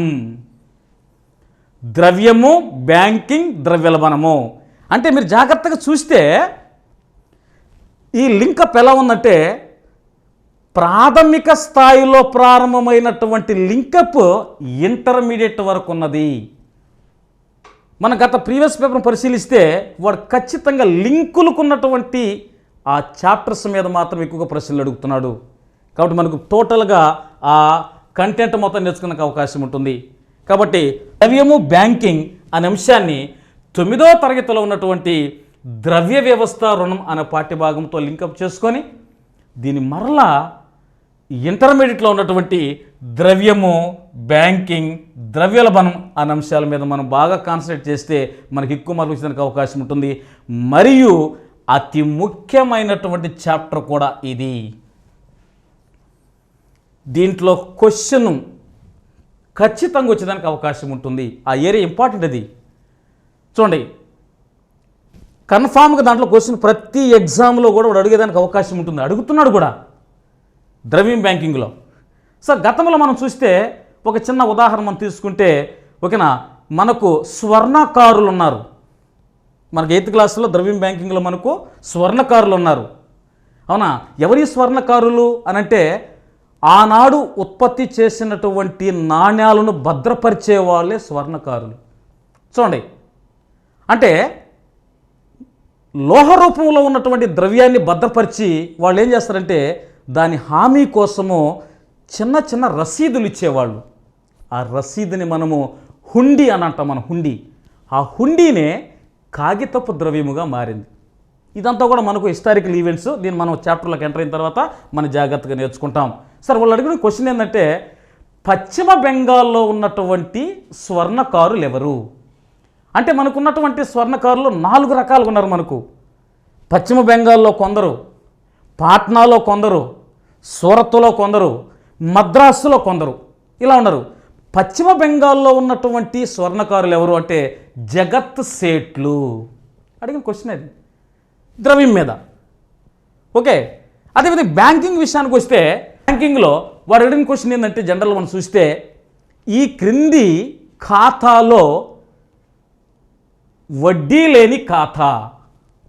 చూడండి, అంటే మనం సంపూర్ణమైనటువంటి సమాచారాన్ని మనము 8th 9th ఇంటర్మీడియట్ పూర్తిగా నేర్చుకున్నాం. కాబట్టి వాళ్ళు ఎలా క్వశ్చన్ అడిగినా కానీ మనం పెట్టేదానికి అవకాశం ఉంటుంది. కాబట్టి ద్రవ్యము బ్యాంకింగ్ అనే చాప్టర్ని మనం జాగ్రత్తగా ఇంపార్టెంట్ అని గుర్తుపెట్టుకొని బాగా ప్రిపేర్ కాగలిగితే మనకు మంచి మార్కులు వచ్చేదానికి అవకాశం ఉంటుంది. సో 8thలో మొదటి చాప్టర్ ద్రవ్యము బ్యాంకింగ్. అదేవిధంగా 8thలో 2వ చాప్టర్ ప్రజారోగ్యము ప్రభుత్వము. ఇది కూడా ఇంపార్టెంటే. ప్రజారోగ్యము ప్రభుత్వము బాగా గుర్తుపెట్టుకోండి. ఈ ప్రజారోగ్యము ప్రభుత్వము 9thలో ఎక్కడా లింకులు లేవు. దానికి 9thలో ఎక్కడా లింకులు లేవు. అదేవిధంగా 10th క్లాసులో కూడా మనం పరిశీలిస్తే 10th క్లాసులో కూడా ఎక్కడ మనకు లింకులు లేవు. 10th క్లాసులో మనకు లింకులు లేవు. సరే, మనం ఇంటర్మీడియట్ పరిశీలిస్తే ఇంటర్మీడియట్లో మనము ప్రజారోగ్యం ప్రభుత్వం అనే పాఠ్యభాగాన్ని దేంట్లో లింకప్ చేసుకోవాలని చూస్తే దీన్ని మనము జనాభా మానవ వనరులు అనే పాఠ్యభాగంలో లింకప్ చేసుకోవాలి. ఎందుకంటే అక్కడ వాడు రాసినటువంటి అంశం ఏం తెలుసా, భారతదేశంలో ఆర్థిక వ్యవస్థలో ఆరోగ్యం పాత్ర ఎంతవరకు ఉన్నది అని ఇక్కడ మనకు డీటెయిల్గా వివరిస్తాడు. కాబట్టి ఈ అంశాలను ఇక్కడుండే అంశాలతో మనం కంపేర్ చేసుకోగలిగితే మనం సంపూర్ణమైన సమాచారం నేర్చుకునేదానికి అవకాశం ఉంటుంది. సో సాధారణంగా ఇక్కడ ఈ పాఠ్యభాగంలో అడుగుతున్న ప్రశ్నలు ఒకసారి చూస్తే వాడేమడు ఉప కేంద్రాల్లో ఉండే వైద్యాధికారి ఎవరు? గతంలో అడిగిన ప్రశ్న, ఉప కేంద్రాల్లో ఉండే వైద్యాధికారి ఎవరు? నెక్స్ట్ క్వశ్చన్ దాంట్లో ఓకేనా, ఇటీవల కాలంలో ప్రవేశపెట్టినటువంటి వినూత్నమైన పథకం ఏమిటని చూస్తే 108 అని చెప్పుకోవచ్చు, 104 అని చెప్పుకోవచ్చు. ఈ రెండు కూడా మనకు ఆ పాఠ్యభాగంలో ఉన్నాయి. కాబట్టి మనం పరిశీలించాలి మనం. కాబట్టి ప్రజారోగ్యము ప్రభుత్వము అనే పాఠ్యభాగాన్ని ఇంటర్ సెకండ్ ఇయర్లో ఉన్నటువంటి జనాభా మానవ వనరుల అభివృద్ధితో లింకప్ చేస్తున్నారు. కాబట్టి ఇది లింకు. అదేవిధంగా 8thలో జీవనోపాధులు సాంకేతిక విజ్ఞాన ప్రభావం. జీవనోపాధులు సాంకేతిక విజ్ఞాన ప్రభావం ఓన్లీ మనం దీన్ని 8thలోనే చదవాలి. 8thలోనే మనం దీన్ని చదివినట్లయితే ఓకేనా, మనం ఇన్ఫర్మేషన్ గ్యాదర్ చేసుకునే దానికి అవకాశం ఉంటుంది. 8thలో జీవనోపాధులు సాంకేతిక విజ్ఞాన ప్రభావము. ఓకే, సరే, ఇక్కడ కూడా గతంలో మనకు ప్రశ్నలు అడుగున్నారు. ఏమేం క్వశ్చన్లు వచ్చినాయని చూస్తే అసెంబ్లింగ్ లైన్ అంటే ఏమిటి, అని అడుగున్నారు అక్కడ. అవునా? అసెంబ్లింగ్ లైన్ అంటే ఏమిటని ప్రశ్న వచ్చింది. మామూలుగా ఉత్పత్తిని వేగవంతం చేయడానికి చేసినటువంటి ఒక సాంకేతిక ప్రక్రియ ఇది. హెన్రీ ఫోర్డ్ కంపెనీ ఆ కర్మాగారంలో ఉన్నటువంటి ఉత్పత్తిని వేగవంతం చేయడానికి, అధికంగా ఉత్పత్తి చేయడానికి వాళ్ళు ఉపయోగించినటువంటి ఒక సాంకేతిక ప్రక్రియని మనం అసెంబ్లింగ్ లైన్ అంటున్నాం. కాబట్టి అసెంబ్లింగ్ లైన్ని ఉపయోగించినటువంటి పరిశ్రమ ఏమిటి అని అడుగున్నాడు వాడు. బాగా గుర్తుపెట్టుకోండి. ఓకే, అదేవిధంగా ఇంకొక అంశాన్ని కూడా దాంట్లో క్వశ్చన్ అడిగినాడు. కంబైన్డ్ హార్వెస్టింగ్ అంటే ఏమిటి? ఇంటి కంబైన్డ్ హార్వెస్టింగ్ అంటే మనకు ఓకేనా దేంట్లో కనిపిస్తుందంటే వరికోత మిషన్లో మనకు కనిపిస్తుంది కంబైన్డ్ హార్వెస్టింగ్. అవునా? వరికోత మిషన్ అంటే జనరల్ మనం చూస్తే ఒక చిన్న అంశాలు నేను దాని గురించి ఎక్స్ప్లెయిన్ చేస్తాను. వరికోత మిషన్ మీద 2003లో స్టడీ చేశారంట. వరికోత మిషన్ ఎక్కువగా ఉపయోగపడే రాష్ట్రాలు ఆంధ్రప్రదేశ్, ఒడిస్సా. ఎందుకంటే ఈ 2 రాష్ట్రాల్లో తుఫాను ప్రభావం ఎక్కువగా ఉంటుంది. అవునా? అంటే వాతావరణంలో ఉన్నటువంటి అనిశ్చితిని ఎదుర్కోవడానికి రైతులకు ఎంతో ఉపయోగపడేదానికి అవకాశం ఉంటుంది. రెండో పంట కూడా రైతులు వేసేదానికి అవకాశం ఉంటుంది. అటువంటి వరికోత మిషన్ ఈ 2 రాష్ట్రాలకు ఉపయోగము. ఆ వరికోత మిషన్ చేసే 3 రకాలైన విధులను మనం కంబైన్డ్ హార్వెస్టింగ్ అంటున్నాం. ఇది కూడా గతంలో అడిగిన ప్రశ్నే. అంటే వరిని కోస్తుంది, నూర్పిడి చేస్తుంది, ఓకేనా, పోత పోస్తుంది, తూర్పారంట మనం పోత పోసి గింజా పొట్టును వేరు చేస్తుంది. అది మెయిన్ అక్కడ. ఈ 3 రకాల పనులను మనము కంబైన్డ్ హార్వెస్టింగ్ అంటున్నాం. కాబట్టి ఇది కూడా మన గతంలో అడిగిన ప్రశ్న. సో అది మనకు ఎక్కడుందో, మనకు జీవనోపాధులు సాంకేతిక విజ్ఞాన ప్రభావంలో ఉంది. జాగ్రత్త గుర్తుపెట్టుకోండి. ఓకే, అదేవిధంగా దీన్ని మనం లింక్ చేయడం లేదు కాబట్టి ఇది కేవలం 8th ఉన్న సిలబస్ని మేము నేర్చుకుని చాలు. నెక్స్ట్, జమీందారీ వ్యవస్థ రద్దు. ఇక్కడ జమీందారీ వ్యవస్థ రద్దు మనకు 8th క్లాసులోనే కాకుండా ఇంటర్మీడియట్లో కూడా మనకు అక్కడక్కడ కనిపిస్తుంది. ఇంటర్మీడియట్లో కూడా ఉంటుంది. ఇంటర్మీడియట్లో మనకు ఎక్కడుందంటే సెకండ్ ఇయర్లో ఉంటుంది. ఇంటర్మీడియట్లో మనకు ఎక్కడ ఉంటుంది? సెకండ్ ఇయర్లో ఉంటుంది. సెకండ్ ఇయర్లో ఎక్కడ ఉంటుందని చూస్తే మనకు సెకండ్ ఇయర్లో వ్యవసాయ రంగంలో ఉంది. సెకండ్ ఇయర్లో వ్యవసాయ రంగంలో ఉంది. భూ సంస్కరణలు అంటాము. అవునా? ఈ భూమిని సంస్కరించడానికి చేసినటువంటి సంస్కరణలు భూ సంస్కరణలు. అంటే భూ సంస్కరణ ఏం లేదమ్మా. అవునా? భూ సంస్కరణలు అంటే అధికంగా భూమి కలిగినటువంటి వారి వద్ద నుండి ప్రభుత్వం స్వాధీనం చేసుకొని భూమి లేని వారికి పంచడమే భూ సంస్కరణలు. చూడండి ఎలా అడిగాడు మామూలు. అంటే ఖచ్చితంగా మనకు జమీందారీ వ్యవస్థ రద్దు అనే పాఠ్యభాగం బాగా నేర్చుకోవాలి మనం. ఎందుకంటే ఇది మనకు లింకులో ఉంది. ఓకే, గతంలో ప్రశ్నలు అడుగున్నాడు కాబట్టి జమీందారీ వ్యవస్థ రద్దు అని మనం ఇంటర్మీడియట్లో ఉన్నటువంటి వ్యవసాయ రంగంలో భూ సంస్కరణలు అనే పాఠ్యాంశంతో మనము కలుపుకొని చదవగలిగితే బిట్టు ఎలా వచ్చినా మనం పెట్టేదానికి అవకాశం ఉంటుంది. Okay, right. నెక్స్ట్, 8th క్లాసులో ఉన్న పేదరికంపై అవగాహనను గుర్తుపెట్టుకోండి. సరే, ఇది మనకు ఎక్కడ కనిపిస్తుందంటే 9వ తరగతిలో ఎక్కడా లేదు. 10వ తరగతిలో కూడా మనకు ఎక్కడ లేదు. 10వ తరగతిలో మనకు ఎక్కడ కనిపించదు. ఓకే, కానీ ఇంటర్మీడియట్లో మనకు కనిపిస్తుంది పేదరిక అవగాహన. ఇంటర్మీడియట్లో మనము ఎక్కడ చదవాలి దాన్ని అంటే ఇంటర్లో ఉన్నటువంటి జాతీయ ఆదాయము అనే పాఠ్యభాగంలో మనం దాన్ని లింకప్ చేసుకోవాలి. అంటే ఇక్కడేమో పేదరికంపై అవగాహన. అసలు పేదరికం అంటే ఏంది, ఎవరు పేదవారు, వాళ్ళు ఉపయోగించే వస్తువులు ఏమిటి, వాళ్ళు తీసుకునే క్యాలరీస్ ఏమిటి. 2018 డిఎస్సీలో అడిగిన క్వశ్చన్ చూసే, స్కూల్ అసిస్టెంట్లో క్వశ్చన్ చూస్తే మనకు ఓకేనా ఏమైనా క్వశ్చన్ అడిగాడంటే ఓకే, పేదవారు తమకు కావలసినటువంటి క్యాలరీల శక్తిని పొందలేకపోవడానికి క్రింది కారణాలు గుర్తించమన్నాడంతే.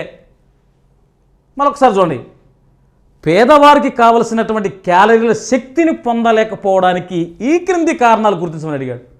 నెక్స్ట్ మనం నెక్స్ట్ క్వశ్చన్ ప్రీవియస్ క్వశ్చన్ చూస్తాం కాబట్టి అక్కడ మనకు వస్తున్నది.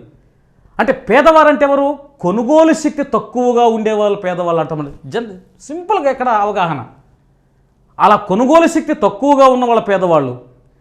ఎవరికైతే కొనుగోలు శక్తి తక్కువగా ఉంటుందో వాళ్ళకు కావలసినటువంటి కనీస అవసరాలను పొందలేనటువంటి స్థితి ఉంటుంది. సో అది మనకు పేదరికము. దాన్ని జస్ట్ మన అవగాహన. ఈ పేదరికంపై అవగాహన అనే దాన్ని జాతీయ ఆదాయంలో అస్సలు పూర్తిగా పేదరికం అంటే ఏమిటి, పేదరికం రకాలు ఎన్ని ఉన్నాయి, పేదరికానికి కారణాలు ఏమిటి, పేదరికాన్ని రూపుమాపడానికి ప్రభుత్వం చేపట్టే చర్యలు ఏమిటి అనే అంశాలన్నీ కూడా మనకు ఇంటర్మీడియట్లో మనకు లింక్ అయి ఉన్నాయి. కాబట్టి జాగ్రత్తగా మనం పరిశీలించాలి. ఓకేనా. ఇక్కడ గతంలో మనకు టెట్లో కానీ డిఎస్సిలో కానీ దీని మీద అడిగిన ప్రశ్న ఒకసారి చూస్తే, ఓకే, గ్రామీణ ప్రాంతాల్లో శక్తినిచ్చే క్యాలరీలు ఎంత, పట్టణ ప్రాంతాల్లో శక్తినిచ్చే క్యాలరీలు ఎంత అని అడుగుతున్న క్వశ్చన్ ఇక్కడ ఎక్కడుంది మనకి? ఇది దీంట్లో చాప్టర్లో ఉంది. గ్రామీణ ప్రాంతాల్లో ఒక రోజుకు కావలసినటువంటి క్యాలరీలు ఎంత, పట్టణ ప్రాంతంలో క్యాలరీలు ఎంత, అంటే గ్రామీణ ప్రాంతాలు మినిమం మనం తీసుకోవాల్సినటువంటి క్యాలరీస్ అని అంశం దీంట్లో ఉంది. కాబట్టి మనం ఇక్కడ అవగాహన చేసుకొని దాన్ని మనము ఇంటర్మీడియట్లో కానీ డెవలప్ చేసుకోగలిగితే మనం దానిలో ఎటువంటి క్వశ్చన్ ఏ కోణంలో అడిగినా పెట్టేదానికి అవకాశం ఉంటుంది. సో మనం జాగ్రత్తగా మనం పరిశీలించాలి. సో మిత్రులారా, ఓకేనా, ఈ సిలబస్ అంశంలో ఓకేనా మన జాగ్రత్త లింకప్ల గురించి మనం నేర్చుకున్నాం. కాబట్టి ప్రతి అంశాన్ని కూడా మీరు సున్నంగా ఈ వీడియోని చూసి జాగ్రత్తగా మనం కానీ నోట్ చేసుకోగలిగితే ఓకేనా విజేతలు అయ్యేదానికి ఎటువంటి సందేహం లేదని నేను మరొకసారి మీకు తెలియజేస్తున్నాను. సో ఇది 8వ తరగతిలో ఉన్నటువంటి లింకులు. కాబట్టి 1వ-6వ తరగతి నుంచి 8 దాకా. నెక్స్ట్ 9వ తరగతిలో ఉన్న చాప్టర్స్కి ఇంటర్మీడియట్కి ఏమైనా లింకులు ఉన్నాయని చూస్తే భారతదేశంలో వ్యవసాయం ఆల్రెడీ లింక్ అయి ఉంది చెప్పున్నాం. ఇక్కడ 2వ చాప్టర్ భారతదేశంలో పరిశ్రమలు. ఈ పరిశ్రమల అనే పాఠ్యభాగాన్ని ఇంటర్మీడియట్ సెకండ్ ఇయర్లో ఉన్నటువంటి పారిశ్రామిక రంగం అనే అంశంతో మనం లింకప్ చేసుకోవాలి. సో గతంలో చాలా ప్రశ్నలు అడిగినారు మనకు పరిశ్రమలు. ఇంటర్మీడియట్ని దృష్టిలో పెట్టుకుని చాలా ప్రశ్నలు స్కూల్ అసిస్టెంట్లు అడిగినారు వాళ్ళు పరిశ్రమలు. కాబట్టి జాగ్రత్తగా మనం పరిశీలిస్తే మన అంశాలు మొత్తం కూడా నేర్చుకునేందుకు అవకాశం ఉంటుంది. సో ఇక్కడ మనకు ఇంటర్మీడియట్లో మనం పరిశీలిస్తే వాళ్ళు అడిగిన ప్రశ్న ఒక్కసారి చూస్తే ఓకేనా, భారతదేశంలో నూతన పారిశ్రామిక తీర్మానము ఏదని అడిగాడు. భారతదేశంలో నూతన పారిశ్రామిక తీర్మానం 1991 అండి. నూతన పారిశ్రామిక తీర్మానం అంటాం మనం. అదేవిధంగా మనం చూస్తే ఓకేనా మొదటి తీర్మానం ఏదంటే మనకు ఎగ్జామ్లో వచ్చిందనుకోండి, భారతదేశంలో మొదటి తీర్మానం ఏది 1948 పారిశ్రామిక తీర్మానం 1948 అంటాం. తర్వాత తీర్మానం ఏది 1956 తీర్మానం. అవునా, ఈ 3 తీర్మానాలు జాగ్రత్తగా మైండ్లో ఫిక్స్ చేసుకోండి మీరు. 1948 పారిశ్రామిక తీర్మాన విధానం, 1956 పారిశ్రామిక తీర్మాన విధానం, 1991 పారిశ్రామిక తీర్మాన విధానము.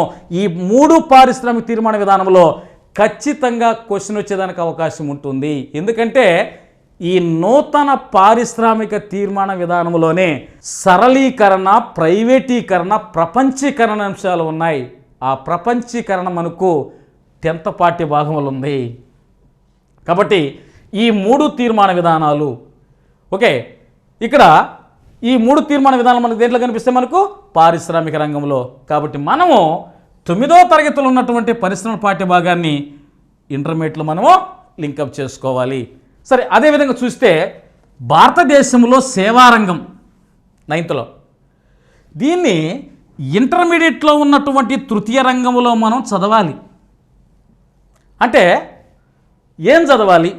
మనకు 9th క్లాసులో ఉన్న సేవలు ఏదైతే ఉన్నాయో వాటిని ఇంటర్మీడియట్లో ఎలా డెవలప్ చేశారో, అంటే ఎంత ఇన్ఫర్మేషన్తో రాశారో వాటిని మనం లింకులుగా నేర్చుకుంటే మనకు మార్కులు వచ్చేదానికి అవకాశం ఉంటుంది.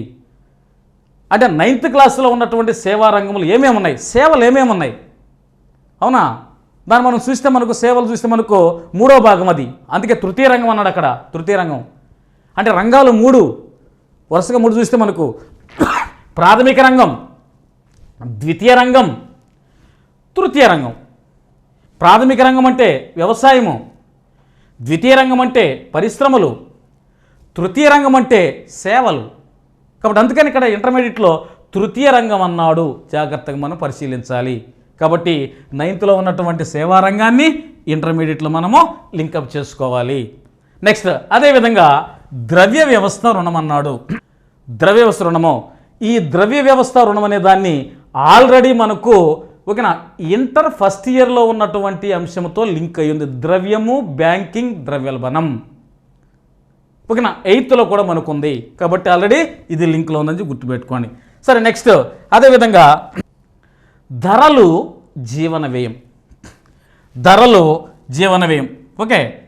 ఈ ధరలు జీవన వ్యయం చూస్తేమా దీని ప్రధాన ఉద్దేశం ఒకటే, ధరలు జీవన వ్యయం. చూడండి ఆ కాన్సెప్ట్ ఎలా ఉందో ఒకసారి చూడండి. ఒకసారి ధరలు జీవన వ్యయం, ప్రైస్ ఓకేనా and cost of expenditure. Cost of expenditure, ధరలు జీవన వ్యయం. అంటే ధరలు జీవన వ్యయానికి ఉన్న సంబంధం అంటే ఏంది? ఫర్ ఎగ్జాంపుల్ చూస్తే మనకు ధరలు పెరిగాయి, నిత్యావసర సరుకులు ధరలు పెరిగాయి. ధరలు పెరిగితే మనం ఏం చేస్తాం? మనం కొనే వస్తువులను తగ్గిస్తాం. అంటే మనం కొనుగోలు చేయవలసిన వస్తువులను తగ్గించుకుంటాం కాబట్టి మన అవసరాలు కొంతవరకు తీరవు. మన అవసరాలు కొంతవరకు తీరవు కాబట్టి మన జీవన ప్రమాణం కొంత తగ్గేదానికి అవకాశం ఉంటుంది. అంటే ధరలపై జీవన వ్యయం అనేది ఆధారపడి ఉంటుంది. అవునా? అంటే జీవన వ్యయం అంటే మనం జీవించడానికి చేసే ఖర్చుని జీవన వ్యయం అంటాం. మనం జీవించడానికి చేసే ఖర్చుని జీవన వ్యయం అంటాము. జీవన వ్యయం పెరుగుతూ ఉందనుకోండి, జీవన వ్యయం పెరుగుతూ ఉందనుకోండి, ధరలు పెరుగుతున్నాయని అర్థం. జీవన వ్యయం పెరుగుతూ ఉందనుకోండి, మన జీవన ప్రమాణం తగ్గేదానికి అవకాశం ఉంటుంది. అంటే దీనికి ఏమని చెప్పుకోవచ్చు అంటే మనం ధరలు పెరుగుతూ ఉంటే జీవన వ్యయం కూడా పెరుగుతుంది, జీవన ప్రమాణం కూడా తగ్గుతుంది. ఇలా పెరిగే ధరలని మనము ద్రవ్యోల్బణం అంటాము. ఎస్, ధరలు నిరంతరంగా పెరుగుతున్నటువంటి స్థితిని మనం ద్రవ్యోల్బణం అంటున్నాం. Very good. ధరలు నిరంతరంగా క్రమం తప్పకుండా పెరుగుతున్నటువంటి ఆ యొక్క సందర్భాన్ని మనం ద్రవ్యోల్బణం అంటాం. ఇటువంటి ద్రవ్యోల్బణాన్ని మనకు ఓకే ఎక్కడ లింకప్ చేస్తున్నారు మనకు అని అంటే ఓకే ఇంటర్మీడియట్లో ఉన్నటువంటి ఒక ప్రత్యేకమైన చాప్టర్గా మనకు పెట్టినాడు ద్రవ్యోల్బణం అని పెట్టినాడు. ఒకసారి జాగ్రత్తగా చూడండి. ద్రవ్యోల్బణం, ద్రవ్యము, బ్యాంకింగ్, ద్రవ్యోల్బణం. అవునా? 2018 దేశాలు అడిగిన క్వశ్చన్ ఏంది ఇక్కడ మనం చూస్తే ఓకేనా స్వల్పంగా ధరలు పెరగడాన్ని ఏ ద్రవ్యోల్బణం అంటారని అడిగాడు. చూడండి ఎంతో ఈజీ క్వశ్చన్. స్వల్పంగా ధరలు పెరగడాన్ని ఏ ద్రవ్యోల్బణం అంటాడు అక్కడ. అంటే మనకు ఏమన్నాం? ధరలు నిరంతరంగా పెరుగుతున్న స్థితిని ద్రవ్యోల్బణం అంటాం మనం. ఈ ధరలు ఎలా పెరుగుతున్నాయి? స్వల్పంగా పెరుగుతున్నాయంట. స్వల్పంగా పెరుగుతున్న ధరలు అంటున్నాం. స్వల్పంగా నిదానంగా పెరుగుతున్నాయి. స్లో, మరీ స్లో. నడవడంలో స్లో కంటే ఇంకా స్లో అయింది. అవునా? ఒక మనిషి నడవలేకపోతున్నాడు అంటే ఏం చేయాలి? ప్రాకాలి. అందుకని ఇక్కడ మనం ఏమంటున్నాం? ప్రాకే ద్రవ్యోల్బణం. ఏమంటున్నాం? ప్రాకే ద్రవ్యోల్బణం. అవునా? ప్రాకుతున్న మనిషి అంటే నడవలేని మనిషి, ప్రాకడం లేదంటే నడిచే మనిషి కాబట్టి నడిచే ద్రవ్యోల్బణం. ఏమంటున్నాం? నడిచే ద్రవ్యోల్బణం. అవునా? నడుస్తున్న వ్యక్తి ఇంకా వేగంగా పోవాలనుకోండి ఏం చేస్తాడు? మనం పరిగెత్తాడు మనం. కాబట్టి పరిగెత్తే ద్రవ్యోల్బణము, పరిగెత్తే ద్రవ్యోల్బణం అంటాం. పరిగెత్తే ద్రవ్యోల్బణము ఓకేనా.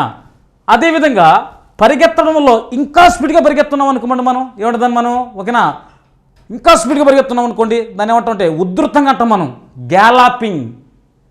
గ్యాలాపింగ్. సో ఇలా మనం ద్రవ్యోల్బణ రకాల గురించి నేర్చుకునేటప్పుడు వాటి మీద క్వశ్చన్ అడిగాడు వాళ్ళు. ఏమని అడిగాడు? స్వల్పంగా ధరలు పెరగడాన్ని ఏ ద్రవ్యోల్బణం అంటాం అన్నాడు. అంటే ఇది మనకు ఎక్కడ ప్రశ్న? ఇది ఇంటర్మీడియట్లో ఉన్నటువంటి ఒకనా ప్రశ్న కాబట్టి వాడు ఒకనా 9th ఉన్న అంశాన్ని ఇంటర్మీడియట్ లింకప్ చేస్తున్నాడు కాబట్టి మనం కూడా అదే లింకప్తో నేర్చుకోగలిగితే ఈజీ పడేదానికి అవకాశం ఉంటుంది. సో ప్రాకే ద్రవ్యోల్బణం, నడిచే ద్రవ్యోల్బణం, పరిగెత్తే ద్రవ్యోల్బణము, ఉరకలు వేసే ద్రవ్యోల్బణము. స్వల్పంగా ధరలు పెరిగితే ప్రాకే ద్రవ్యోల్బణము. అంటే 2% కంటే తక్కువగా ధరలు పెరిగితే ప్రాకే ద్రవ్యోల్బణము. 2% కంటే తక్కువగా ధరలు పెరిగితే ప్రాకే ద్రవ్యోల్బణము. 2% కంటే ఎక్కువగా ధరలు పెరిగితే నడిచే ద్రవ్యోల్బణము. చూడండి, ఇలా చెప్పుకునేదానికి అవకాశం ఉంటుంది. కాబట్టి అటువంటి ద్రవ్యోల్బణాన్ని మనము సంపూర్ణంగా నేర్చుకోగలిగితే ఓకేనా, మనకి ఎక్కువ మార్పులు ఇచ్చేదానికి అవకాశం ఉంటుంది. ఇంకో క్వశ్చన్ కూడా అడిగాడు, ద్రవ్యోల్బణ కాలంలో ఎక్కువగా నష్టపోయేది ఎవరు? టోకు వర్తకులు. చూడండి, ద్రవ్యోల్బణ కాలంలో నష్టపోయేది ఎవరు? టోకు వర్తకుల, చిల్లర వర్తకులు? టోకు వర్తకులు. అవునా? ద్రవ్యోల్బణ కాలంలో ఓకేనా, ద్రవ్యోల్బణ కాలంలో ధరలు ఎలా ఉంటాయి? పెరుగుతూ ఉంటాయి. కాబట్టి ఇటువంటి సందర్భాల అంశాలన్నీ కూడా మనకు ద్రవ్యోల్బణంలో కనిపిస్తుంది. మనం పాఠ్యభాగాన్ని ఎక్స్ప్లెయిన్ చేసేటప్పుడు ఇంకా క్షుణ్ణంగా నేర్చుకునే అవకాశం ఉంటుంది. ఇది కేవలము ఓకే సిలబస్ యొక్క విశ్లేషణ మాత్రమే. మీకు అవగాహన అయ్యే దానికోసం, అర్థం చేసుకునే దానికోసం, ఏముంది వాటిలో నేర్చుకునే దానికోసమో నేను చెప్తున్నాను. ఓకే, అదేవిధంగా మనం చూస్తే ప్రభుత్వ బడ్జెట్ పన్నులు. ప్రభుత్వ బడ్జెట్ పన్నులు, ఈ ప్రభుత్వ బడ్జెట్ పన్నులు అనే అంశాన్ని మనము ఇంటర్మీడియట్లో ఉన్నటువంటి 10th ఎక్కడా లింకులు లేవు మనకు. దానికి ఇంటర్మీడియట్లో ఉన్నటువంటి ఒక పాఠ్యభాగం లింకప్ చేసుకోవాలి. ఓకేనా? ఇంటర్మీడియట్లో మనకి ఎక్కడుందనంటే మా ఫస్ట్ ఇయర్లో స్థూల ఆర్థికాంశాలు అనే పాఠ్యభాగంలో కనిపిస్తుంది. స్థూల ఆర్థికాంశాలు ఒకసారి లింకులు చూసుకున్నాం. ఒకసారి ప్రభుత్వ బడ్జెట్ పన్నులనే పాఠ్యభాగము ఇంటర్లో ఉన్నటువంటి స్థూలార్థికాంశాలు అనే పాఠ్యభాగంలో లింక్ అయి ఉంటుంది. అంటే స్థూలార్థికాంశాలు మనకు ఓకేనా, ప్రభుత్వ బడ్జెట్ గురించి, ప్రభుత్వ రాబడి గురించి, ప్రభుత్వ వ్యయము గురించి అంశాలన్నీ కూడా వివరించినారు. కాబట్టి మనం క్షుణ్ణంగా నేర్చుకునే అవకాశం ఉంటుంది. సో దీని మీద ఎటువంటి ప్రశ్నలు అడిగేదానికి అవకాశం ఉంటుందంటే, ఈ క్రింది వానిలో ప్రత్యక్ష పన్ను కానిది అంటాడు వాడు. అంటే మనకు పన్నుల రకాలు తెలిసినాలి. అక్కడ ముందు మనకు పన్నుల రకాలు, ప్రత్యక్ష పన్నులు అంటే ఏంది, పరోక్ష పన్నులు అంటే తెలిసినాలి. ప్రత్యక్ష పన్నులు అంటే ఏంది, పరోక్ష పన్నులు అంటే ఏంది. అవును, ఫర్ ఎగ్జాంపుల్ మనం చూస్తే ఎవరి మీద విధిస్తే వాళ్ళే చెల్లించాలి. అవునా? ఎవరిని కొడితే వాడే కొట్టాలి. అది మెయిన్. ఎవరి మీద విధిస్తే వాళ్ళు కాకుండా ఇతరులు చెల్లిస్తారనుకుంటే పరోక్షం అంటాం మనం. ఒకరిని కొడితే వాడు కొట్టడం మన వల్లనే, ఇంకొకటి చేత కొట్టిస్తాడు. ఇది సింపుల్ సాధారణ నానుడి. కాబట్టి ఎవరి మీదైతే పన్నులు విధిస్తారో వారే చెల్లిస్తే ప్రత్యక్షం. ఎవరి మీదైతే విధిస్తారో వాళ్ళు చెల్లించకుండా బదిలీ చేసి వాళ్ళ చేత చెల్లిస్తారో దాన్ని పరోక్ష పన్నులు అంటాం మనం. కాబట్టి ప్రత్యక్ష పరోక్ష పన్నులు. ఈ క్రింది వానిలో ప్రత్యక్ష పన్ను కానిది, ఈ క్రింది వానిలో పరోక్ష పన్ను కానిది ఓకేనా, ఈ క్రింది వానిలో కేంద్ర విధించే పన్ను ఏంటి, రాష్ట్రాలు విధించే పన్ను ఏమిటి. మన డిఎస్సీలో అడిగిన ప్రశ్న ఓకేనా, మనకు జనరల్ మనం చూస్తే స్థానిక సంస్థలు ఈ క్రింది వానిలో విధించని పన్ను ఏమిటని అడిగాడు. చూడండి ఎంత సులభంగా ఉందో. లోకల్ బాడీస్, స్థానిక సంస్థలు విధించనటువంటి పన్ను ఏమిటి క్రింది వానిలో అంటే మనకు స్థానిక సంస్థలు కూడా కొన్ని పన్నులు విధిస్తాయి. కాబట్టి మనం 3 రకాలు నేర్చుకోవాలి. కేంద్రం విధించే పన్నులు, రాష్ట్రం విధించే పన్నులు, స్థానిక సంస్థలు విధించే పన్నులు అని చెప్పి 3 రకాలుగా మనం నేర్చుకోగలిగితే మనం సింపుల్గా ఆన్సర్ చేసేందుకు అవకాశం ఉంటుంది. కాబట్టి మనం ప్రభుత్వ బడ్జెట్ పన్నులనే పాఠ్యభాగాన్ని మనం ఓకేనా ఇంటర్లో ఉన్నటువంటి స్థూల ఆర్థిక సిద్ధాంతము అనే దాన్ని మనం లింకప్ చేసుకోవాలి. ఓకే రైట్, మనకు 9వ తరగతిలో సిలబస్ కంప్లీటెడ్. అండ్ 10వ తరగతికి వస్తే 10లో మనకు ఏమైనా అంశాలు ఉన్నాయని చూస్తే మా అభివృద్ధి భావనలు. చూడండి ఒకసారి, అభివృద్ధి భావనలు, భారతదేశంలో అభివృద్ధి భావనలు. ఇది మనకు ఇంటర్లో ఏ పాఠ్యభాగంలో మనకు లింకులుగా ఉన్నాయని చూస్తే మనకు ఇంటర్లో అభివృద్ధి భావనలు అనే అంశాన్ని మనము దేంట్లో లింక్ చేసుకోవాలంటే జనాభా మానవ వనరులు అనే పాఠములో మనం లింక్ చేసుకొని చదువుకోవాలి. అభివృద్ధి భావనలు ఎందుకు లింక్ చేసుకోమని చెప్తున్నాను అంటే జనాభా మానవ వనరుల అభివృద్ధి అనే పాఠ్యభాగంలో HDI కనిపిస్తుంది, హ్యూమన్ డెవలప్మెంట్ ఇండెక్స్, మానవ అభివృద్ధి సూచిక. ఈ మానవ అభివృద్ధి సూచిక మనకు 10th కూడా ఉంది. అంటే మనం 10th కొంచెమే నేర్చుకుంటాం, వాటి పూర్తి స్వరూపం అంతా మనం ఇంటర్లో నేర్చుకునేందుకు అవకాశం ఉంటుంది. హ్యూమన్ డెవలప్మెంట్ ఇండెక్స్లో ముఖ్యమైన అంశాలు ఏమున్నాయి, అవునా, HDIని భారతదేశంలో ఏ ఏ అంశాల ద్వారా లెక్కిస్తారు, ప్రపంచంలో భారతదేశం ఏ స్థానంలో ఉంది, అదేవిధంగా భారతదేశంలో వివిధ రాష్ట్రాల్లో హ్యూమన్ డెవలప్మెంట్ ఇండెక్స్ ఎలా ఉంది, ఇటువంటి అంశాలన్నీ కూడా మనము ఇంటర్మీడియట్లో నేర్చుకునేందుకు అవకాశం ఉంటుంది. కాబట్టి మనము ఒకనా అభివృద్ధి భావనలు అనే అంశాన్ని మనము ఒకనా ఇంటర్ సెకండ్ ఇయర్లో ఉన్నటువంటి జనాభా మానవ వనరులు అనే పాఠ్యభాగంలో క్షుణ్ణంగా నేర్చుకోగలిగితే మనకు ఇంకా మార్పులు ఇచ్చేందుకు అవకాశం ఉంటుంది. ఓకే, అదేవిధంగా ఉత్పత్తి ఉపాధి దీన్ని మనం ఎక్కడ నేర్చుకోవాలి అని చూస్తే ఈ ఉత్పత్తి ఉపాధిని ఇంటర్ ఫస్ట్ ఇయర్లో ఉన్నటువంటి జాతీయ ఆదాయములో కొంత భాగం, ఇంటర్ ఫస్ట్ ఇయర్లో ఉన్నటువంటి జాతీయ ఆదాయములో కొంత భాగం, ఇంటర్ సెకండ్ ఇయర్లో ఉన్నటువంటి జాతీయ ఆదాయంలో మరికొంత భాగం నేర్చుకోవాలి. ఓకే, అంటే మనము ఫస్ట్ ఇయర్ జాతీయ ఆదాయం సెకండ్ ఇయర్ జాతీయ ఆదాయం చదివేస్తే మనకు ఉత్పత్తి భావనలు ఈజీగా అర్థమైపోతాయి. ఇది దాంట్లో ఉన్నటువంటి లాజిక్, ఇంకేం లేదు అక్కడ. అవునా? అంటే మనం ఒక పక్క ఫస్ట్ ఇయరు, ఇంకో పక్క సెకండ్ ఇయరు, ఆ తర్వాత మనం 10th పెట్టుకొని 3 దగ్గర పెట్టి ఒక 3 మీద దృష్టి పెడితే ఏది రాదు మనకు. మనం ఏం చేయాలి? ఇంటర్ ఫస్ట్ ఇయర్లో ఉన్న జాతీయాన్ని మొత్తం క్షుణ్ణంగా నేర్చేసుకోవాలి. ఇంటర్ సెకండ్ ఇయర్లో ఉన్నటువంటి జాతీయాన్ని మొత్తం నేర్చేసుకోవాలి. ఆ తర్వాత మనం 10thలోకి వెళితే సులభంగా ఉంటుంది. మనమేం చేస్తాం? ముందు మనం 10thలో ఉండే అంశాన్ని నేర్చుకుంటాం. అవునా? అంటే ఇప్పుడు ఉన్నటువంటి 10thలో ఉండే అంశం మనకి ఎలా ఉంటుందంటే మామూలుగా ఎక్కడ కూడా దానికి ఒకనా స్టార్టింగ్ ఎండింగ్ ఉండదు.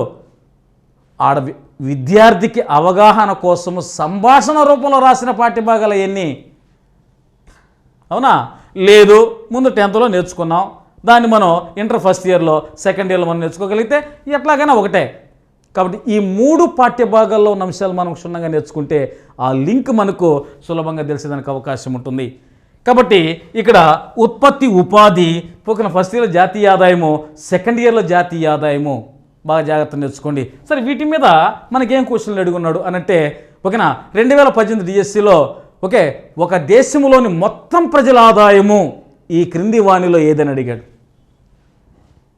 ఒక దేశంలో మొత్తం ప్రజల ఆదాయము, ఒక దేశంలో ఉన్న మొత్తం ప్రజలు మనం జాతి అంటాం, వాళ్ళ ఆదాయం అది జాతీయ ఆదాయం అంతే. దేశ ప్రజల మొత్తం అన్నాడు అంతే. ఇక్కడ మనకు ఇండైరెక్ట్గా అడిగాడు వాడు. దేశ ప్రజల మొత్తం అంటే ఏంది? జాతి మొత్తం. జాతి మొత్తానికి సంబంధించిన ఆదాయం జాతీయ ఆదాయమో. సులభం. అవునా?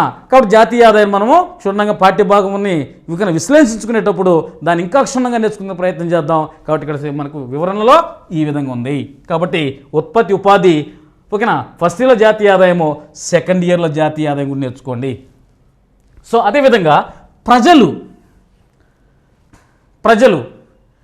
ఈ ప్రజలు అనే పాఠ్యభాగం మీద ప్రతిసారి ప్రశ్నలు వస్తున్నాయి. ప్రజలంటే పాపులేషన్, జనాభా. ఈ జనాభాని మనం ఎక్కడ నేర్చుకోవాలి?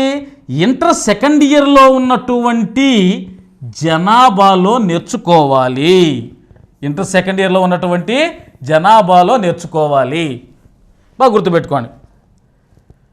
ఇంటర్ సెకండ్ ఇయర్లో జనాభా, మానవ వనరులు, జనాభా ఏంది? జనాభా అంటే ఏంది? జనసంఖ్య, జనాభా పెరుగుదల, జనసాంద్రత, ఇటువంటి అంశాలు. అవునా? మన డిఎస్సి అడిగిన ప్రశ్న ఏంది మనం జాగ్రత్త పరిశీలిస్తే ఓకేనా ప్రసూతి రేట్ ఎంత అని అడిగాడు వాడు. 2011 జనాభా లెక్కల ప్రకారం ప్రసూతి రేటు చూడండి.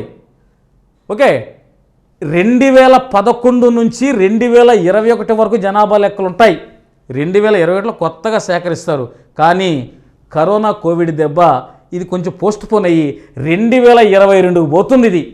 కాబట్టి మనం 2011 జనాభా లెక్కలు మనం జాగ్రత్తగా నేర్చుకుంటే మన ఎగ్జామ్ అయిపోతుంది. కాబట్టి మనకు ప్రాబ్లమే ఉండదు. అవునా? బట్ 2021లో సర్వే చేయాలి, జనాభాను సేకరించాలి. కానీ ఇప్పుడు చేసేదానికి అవకాశాలు లేవు. కాబట్టి ఇది 22లో ఎప్పుడో ఒకనా స్టార్ట్ అయ్యేదానికి మనకు దాని గురించి ప్రశ్నించేదానికి అవకాశం ఉంది. కాబట్టి మనం అంత ఆందోళన చెందాల్సినటువంటి అవసరం లేదు. కాబట్టి అటువంటి జనాభా గురించి ఇక్కడ మనకు లింకులు ఉన్నాయి. 10వ తరగతిలో ఉన్నటువంటి ఈ ప్రజలు అనే పాఠ్యభాగాన్ని ఇంటర్ సెకండ్ ఇయర్లో ఉన్నటువంటి జనాభా అనే పాఠ్యభాగంతో మనం లింక్ చేసుకోవాలి. Okay, right. అదేవిధంగా ప్రజలు నివాస ప్రాంతాలు. ఓకేనా? ప్రజలు నివాస ప్రాంతాలు పాఠ్యభాగం బాగా గుర్తుపెట్టుకోండి. ప్రజలు నివాస ప్రాంతాలు. ఓకే, అదేవిధంగా ప్రజలు వలసలు ఇంకో పాఠ్యభాగం ఇక్కడ ఉండాలి. ఒక మిస్ అయింది అది. ప్రజలు వలసలు, ప్రజలు నివాస ప్రాంతాలు, ప్రజలు వలసలు. ఈ 2 పాఠాలు ఎక్కడా లింకులో లేవు. ఇప్పుడు చూడండి, ఇక్కడే ఉంటుంది ప్రజలు వలసలు.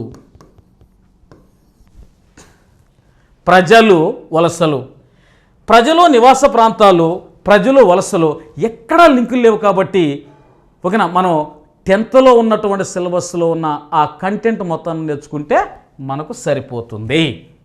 రైట్. అదేవిధంగా ప్రపంచీకరణ, గ్లోబలైజేషన్. అవునా, ప్రపంచీకరణ వెరీ వెరీ ఇంపార్టెంట్. ప్రపంచీకరణ బాగా గుర్తుపెట్టుకోండి. ఎందుకంటే 2018లో ప్రపంచీకరణ మీద మనకు ఒక క్వశ్చన్ డిఎస్సిలో వచ్చింది. అరబ్ వసంతం. అవునా, ఆడుండే నియంత పాలనను పూర్తిగా వ్యతిరేకించడమే అరబ్ వసంతం అంటాం మనం పశ్చిమాసియా దేశాలలో. ప్రపంచీకరణ. సో ఈ ప్రపంచీకరణకు ముందు ప్రైవేటీకరణ, సరళీకరణ, ఇటువంటి అంశాలు అంటాం మనం. ఓకేనా, లిబరలైజేషన్, ప్రైవేటైజేషన్, గ్లోబలైజేషన్. ఓకేనా, బాగా గుర్తుపెట్టి ఎల్పిజి అని అంటాం. ఎల్పిజి బాగా గుర్తుపెట్టుకోవాలి. LPG. Okay, liberalisation, privatisation, globalisation బాగా గుర్తుపెట్టుకోవాలి. Liberalisation, privatisation, globalisation. సరళీకరణ, ప్రైవేటీకరణ, ప్రపంచీకరణ, ఈ 3 భారతదేశంలో వినూత్నంగా జరిగినటువంటి మార్పులు. మార్పుని అర్థశాస్త్రం ఏమంటాం? సంస్కరణ. మార్పుని అర్థశాస్త్రం ఏమంటాం? సంస్కరణ. అవునా, సంస్కరణలు ఇంటర్మీడియట్లు ఎక్కడ ఉన్నాయి మనకు ఒకసారి పరిశీలిస్తే? ఫస్ట్ ఇయర్లో ఉన్నాయి, సెకండ్ ఇయర్లో ఉన్నాయి. సెకండ్ ఇయర్లో మనకు ఆర్థిక సంస్కరణలు అనే అంశంలో ఉన్నాయి. ఇది ఆర్థిక సంస్కరణలు. ఆర్థిక సంస్కరణ అంటే ఏం లేదమ్మా, సరళీకరణ, ప్రైవేటీకరణ, ప్రపంచీకరణ, ఈ 3 అంశాల విశ్లేషణే ఆర్థిక సంస్కరణలు. అయిపోయింది అక్కడికి. కాబట్టి మనం 10th ఉన్నటువంటి ఆ అంశాలను ఇంటర్ సెకండ్ ఇయర్లో ఉన్నటువంటి ఆర్థిక సంస్కరణలు అనే పాఠ్యభాగంతో మనము లింక్ చేసుకుంటే సంపూర్ణమైన సమాచారాన్ని గ్యాదర్ చేసుకునే అవకాశం ఉంటుంది. వాళ్ళు ఎలాంటి క్వశ్చన్ అడిగినా మనం పెట్టడానికి అవకాశం ఉంటుంది. చూడండి, ఆ లింకుల్లో ఎలాంటి క్వశ్చన్లు అడుగుతున్నారు చూడమ్మా. ఆ లింకులు మనకి ఎంత ఇంపార్టెంట్ అనే అంశాన్ని ఇవి మనకు తెలియజేస్తున్నాయి. Okay, right.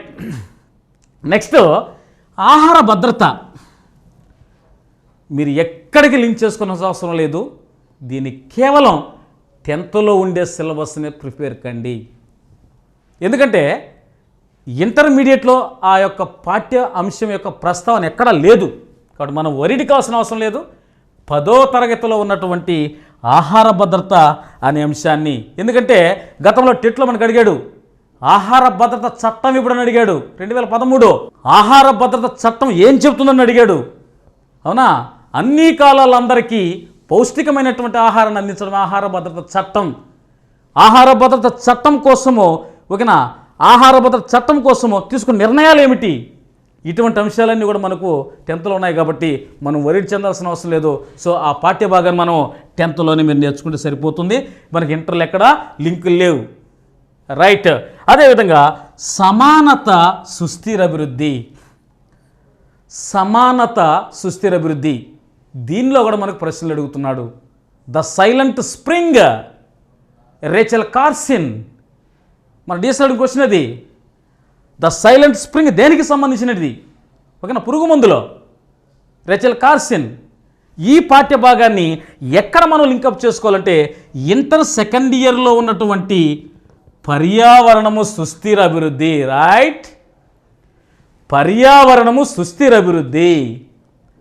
అవునా, అంటే పర్యావరణాన్ని మనము కాపాడుకోవాలంటే మనం చేయవలసినటువంటి పనులు ఏమిటి, ఏ విధంగా మనం పరిరక్షించుకునేదానికి అవకాశం ఉంటుంది, వేటిని ఉపయోగించకూడదు, వేటిని ఎక్కువగా ఉపయోగించకూడదు, పర్యావరణం దెబ్బతింటే ఏమవుతుంది, అభివృద్ధి దెబ్బతింటుంది, అభివృద్ధి దెబ్బతింటే ఏమంటాం మనము, సుస్థిర అభివృద్ధి లేనట్టే. కాబట్టి సుస్థిర అభివృద్ధి కోసం మనం చేయవలసినటువంటి పనులు ఏమున్నాయి అనే అంశం అన్నమాట. అందుకే దీన్ని మనం సస్టైనబుల్ డెవలప్మెంట్ అంటాం. ద సస్టైనబుల్ డెవలప్మెంట్, సుస్థిర అభివృద్ధి అంటే ఇదే విధంగా అభివృద్ధి ఉండాలి. ఇప్పుడే కాదు, భవిష్యత్తులో కూడా అలాంటి అభివృద్ధి ఉండాలి. కాబట్టి ఇటువంటి పాఠ్యభాగం అనుకో ఓకేనా 10th ఉంది. సమానత సుస్థిర అభివృద్ధి, దీన్ని మనము ఇంటర్మీడియట్లో ఉన్నటువంటి పర్యావరణము సుస్థిర అభివృద్ధి మనం లింకప్ చేసుకొని చదువుకోవాలి. ఆ తర్వాత 10th ఉన్నటువంటి ఏకైక పాఠ్యభాగము రాంపూర్ గ్రామ ఆర్థిక వ్యవస్థ. దీనికి ఎలాంటి లింకులు లేవు. ఇప్పటి వరకు టెట్లో కానీ డిఎస్సిలో కానీ దీంట్లో ప్రశ్నలు రాలా. అవునా? అంటే రావని చెప్పడానికి అవకాశం లేదు, మనం కానీ రాలా. ఓకే, కాబట్టి ఎందుకు రాలేదన్న దానికి మీకు ఆల్రెడీ అవగాహన అర్థమైపోతుంది. ఎందుకు రాలేదనే దానికి లింకులు లేవు. అవునా? ప్లస్ లింకులు లేవని కాదు, మామూలుగా ఆ ఏరియా ఓకేనా అది అవసరమా కాదనే విషయాన్ని వాళ్ళు ఓకేనా అర్థం చేసుకుని ఇస్తారు. కాబట్టి ఇలా రాంపూర్ గ్రామ ఆర్థిక వ్యవస్థ 10th ఉన్నటువంటి అంశాన్ని మాత్రమే వివరిస్తుంది. కాబట్టి మనం పెద్దగా ఆందోళన చెందవలసినటువంటి అవసరం లేదు. సో ఈ విధంగా 10th ఉన్న సిలబస్ ఇంటర్లో ఎలా లింక్ అప్ అయిందో జాగ్రత్త చూడండి. కాబట్టి ఇక్కడ మనం చూస్తే స్కూల్ బుక్స్లో ఉన్నటువంటి కంటెంట్ ఇంటర్లో ఉన్న కంటెంట్తో వేటితో మనకు ఓకేనా లింక్ అయిందో మనకు ఈజీగా అర్థమయ్యేదానికి అవకాశం ఉంటుంది. కాబట్టి కొంచెం మీరు జాగ్రత్తగా పరిశీలించాలి వాటిని. ఓకే, కాబట్టి సులభంగా మనం మార్కులు తెచ్చుకోవాలంటే ఈ లింకులు మనం జాగ్రత్తగా నేర్చుకోవాలి. ఓకే, మీరు జాగ్రత్తగా వీడియోలు పరిశీలించారనుకోండి, అది మనం ఉన్నాం 6వ తరగతి పుస్తకం, అదే 10 పుస్తకం, ఇంటర్మీడియట్ పుస్తకం 3 దగ్గర పెట్టుకుని చదవాలంటే అది అయ్యే పని కాదు. జాగ్రత్తగా క్లాసులు వినాలి. ఓకేనా? ఏది ఎందులో లింక్ అవుతుందో మనకు తెలియదు. మనం ఏం చేస్తున్నాం, గుడ్డిగా మనం ఏం చేస్తున్నాం, 6వ తరగతి మొత్తం చదివేస్తాం, 7వ తరగతి మొత్తం చదివేస్తాం, ఈ విధంగా ఇంటర్ ఫస్ట్ ఇయర్ సెకండ్ మొత్తం చదివేస్తాం. ఓకేనా? ఎక్కడ లింక్ అయిందో మనకు తెలియదు, బిట్ ఎలా డెవలప్ అవుతుందో తెలియదు, రేపు ఎగ్జామినేషన్లో క్వశ్చన్ ఎలా వస్తుందో అస్సలు మనం పసిగట్టేదానికి అవకాశం లేదు.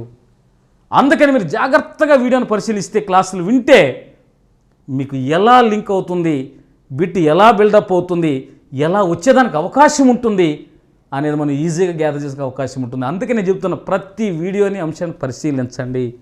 వీడియోని చూడాలంటే మీరేం చేయాలి, చాలా తక్కువ ఖర్చుతో సబ్స్క్రైబ్ చేసుకుంటే మనం ఈజీగా పొందేదానికి అవకాశం ఉంటుంది. అది ఓకే రైట్. ఇక్కడ లింకు కానటువంటి క్వశ్చన్లు ఏమున్నాయి,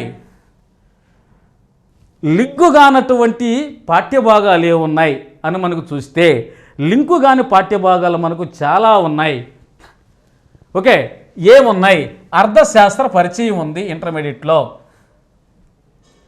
ప్రవర్తనా సిద్ధాంతాలు ఉన్నాయి, డిమాండ్ సిద్ధాంతాలు, ఉత్పత్తి సిద్ధాంతాలు, విలువ సిద్ధాంతాలు, పంపిణీ సిద్ధాంతాలు, వీటిని మనము సపరేట్గా చదవాలి. మరియు ఆర్థిక గణాంక శాస్త్రం ఉంది, ఆర్థిక గణాంక శాస్త్రం ఉంది, ఆంధ్రప్రదేశ్ ఆర్థిక వ్యవస్థ ఉంది, మళ్ళీ ఇంటర్లో ఆర్థిక గణాంక శాస్త్రం ఉంది. వీటిని మనం ప్రత్యేకంగా సపరేట్గా చదువుకోవాలి. ఇవి లింకులు లేవు, ఎక్కడ స్కూల్ బుక్స్తో లింక్ లేవు వీటికి. బాగా గుర్తుపెట్టుకోండి. ఒకవేళ ఆంధ్రప్రదేశ్ ఆర్థిక వ్యవస్థ ఏడన్నా చిన్న లింక్ అక్కడ కలవచ్చేమో కానీ పెద్దగా పూర్తిగా లింకులు ఉండవు. ఓకే, అండ్ సూక్ష్మ అర్థశాస్త్రం, మైక్రో ఎకనామిక్స్ అంటారు మామూలు వీటి మొత్తాన్ని. ఏది పరిచయం కానీ, వినియోగ ప్రవర్తన సిద్ధాంతాలు కానీ, డిమాండ్ సిద్ధాంతాలు కానీ, ఉత్పత్తి సిద్ధాంతాలు కానీ, విలువ సిద్ధాంతాలు కానీ, పంపిణీ సిద్ధాంతాలు కానీ, వీటిని ఇంటర్మీడియట్ టెక్స్ట్ బుక్ దగ్గర పెట్టుకొని చదివినా అర్థం కావు. అవునా? స్పెషలైజ్డ్.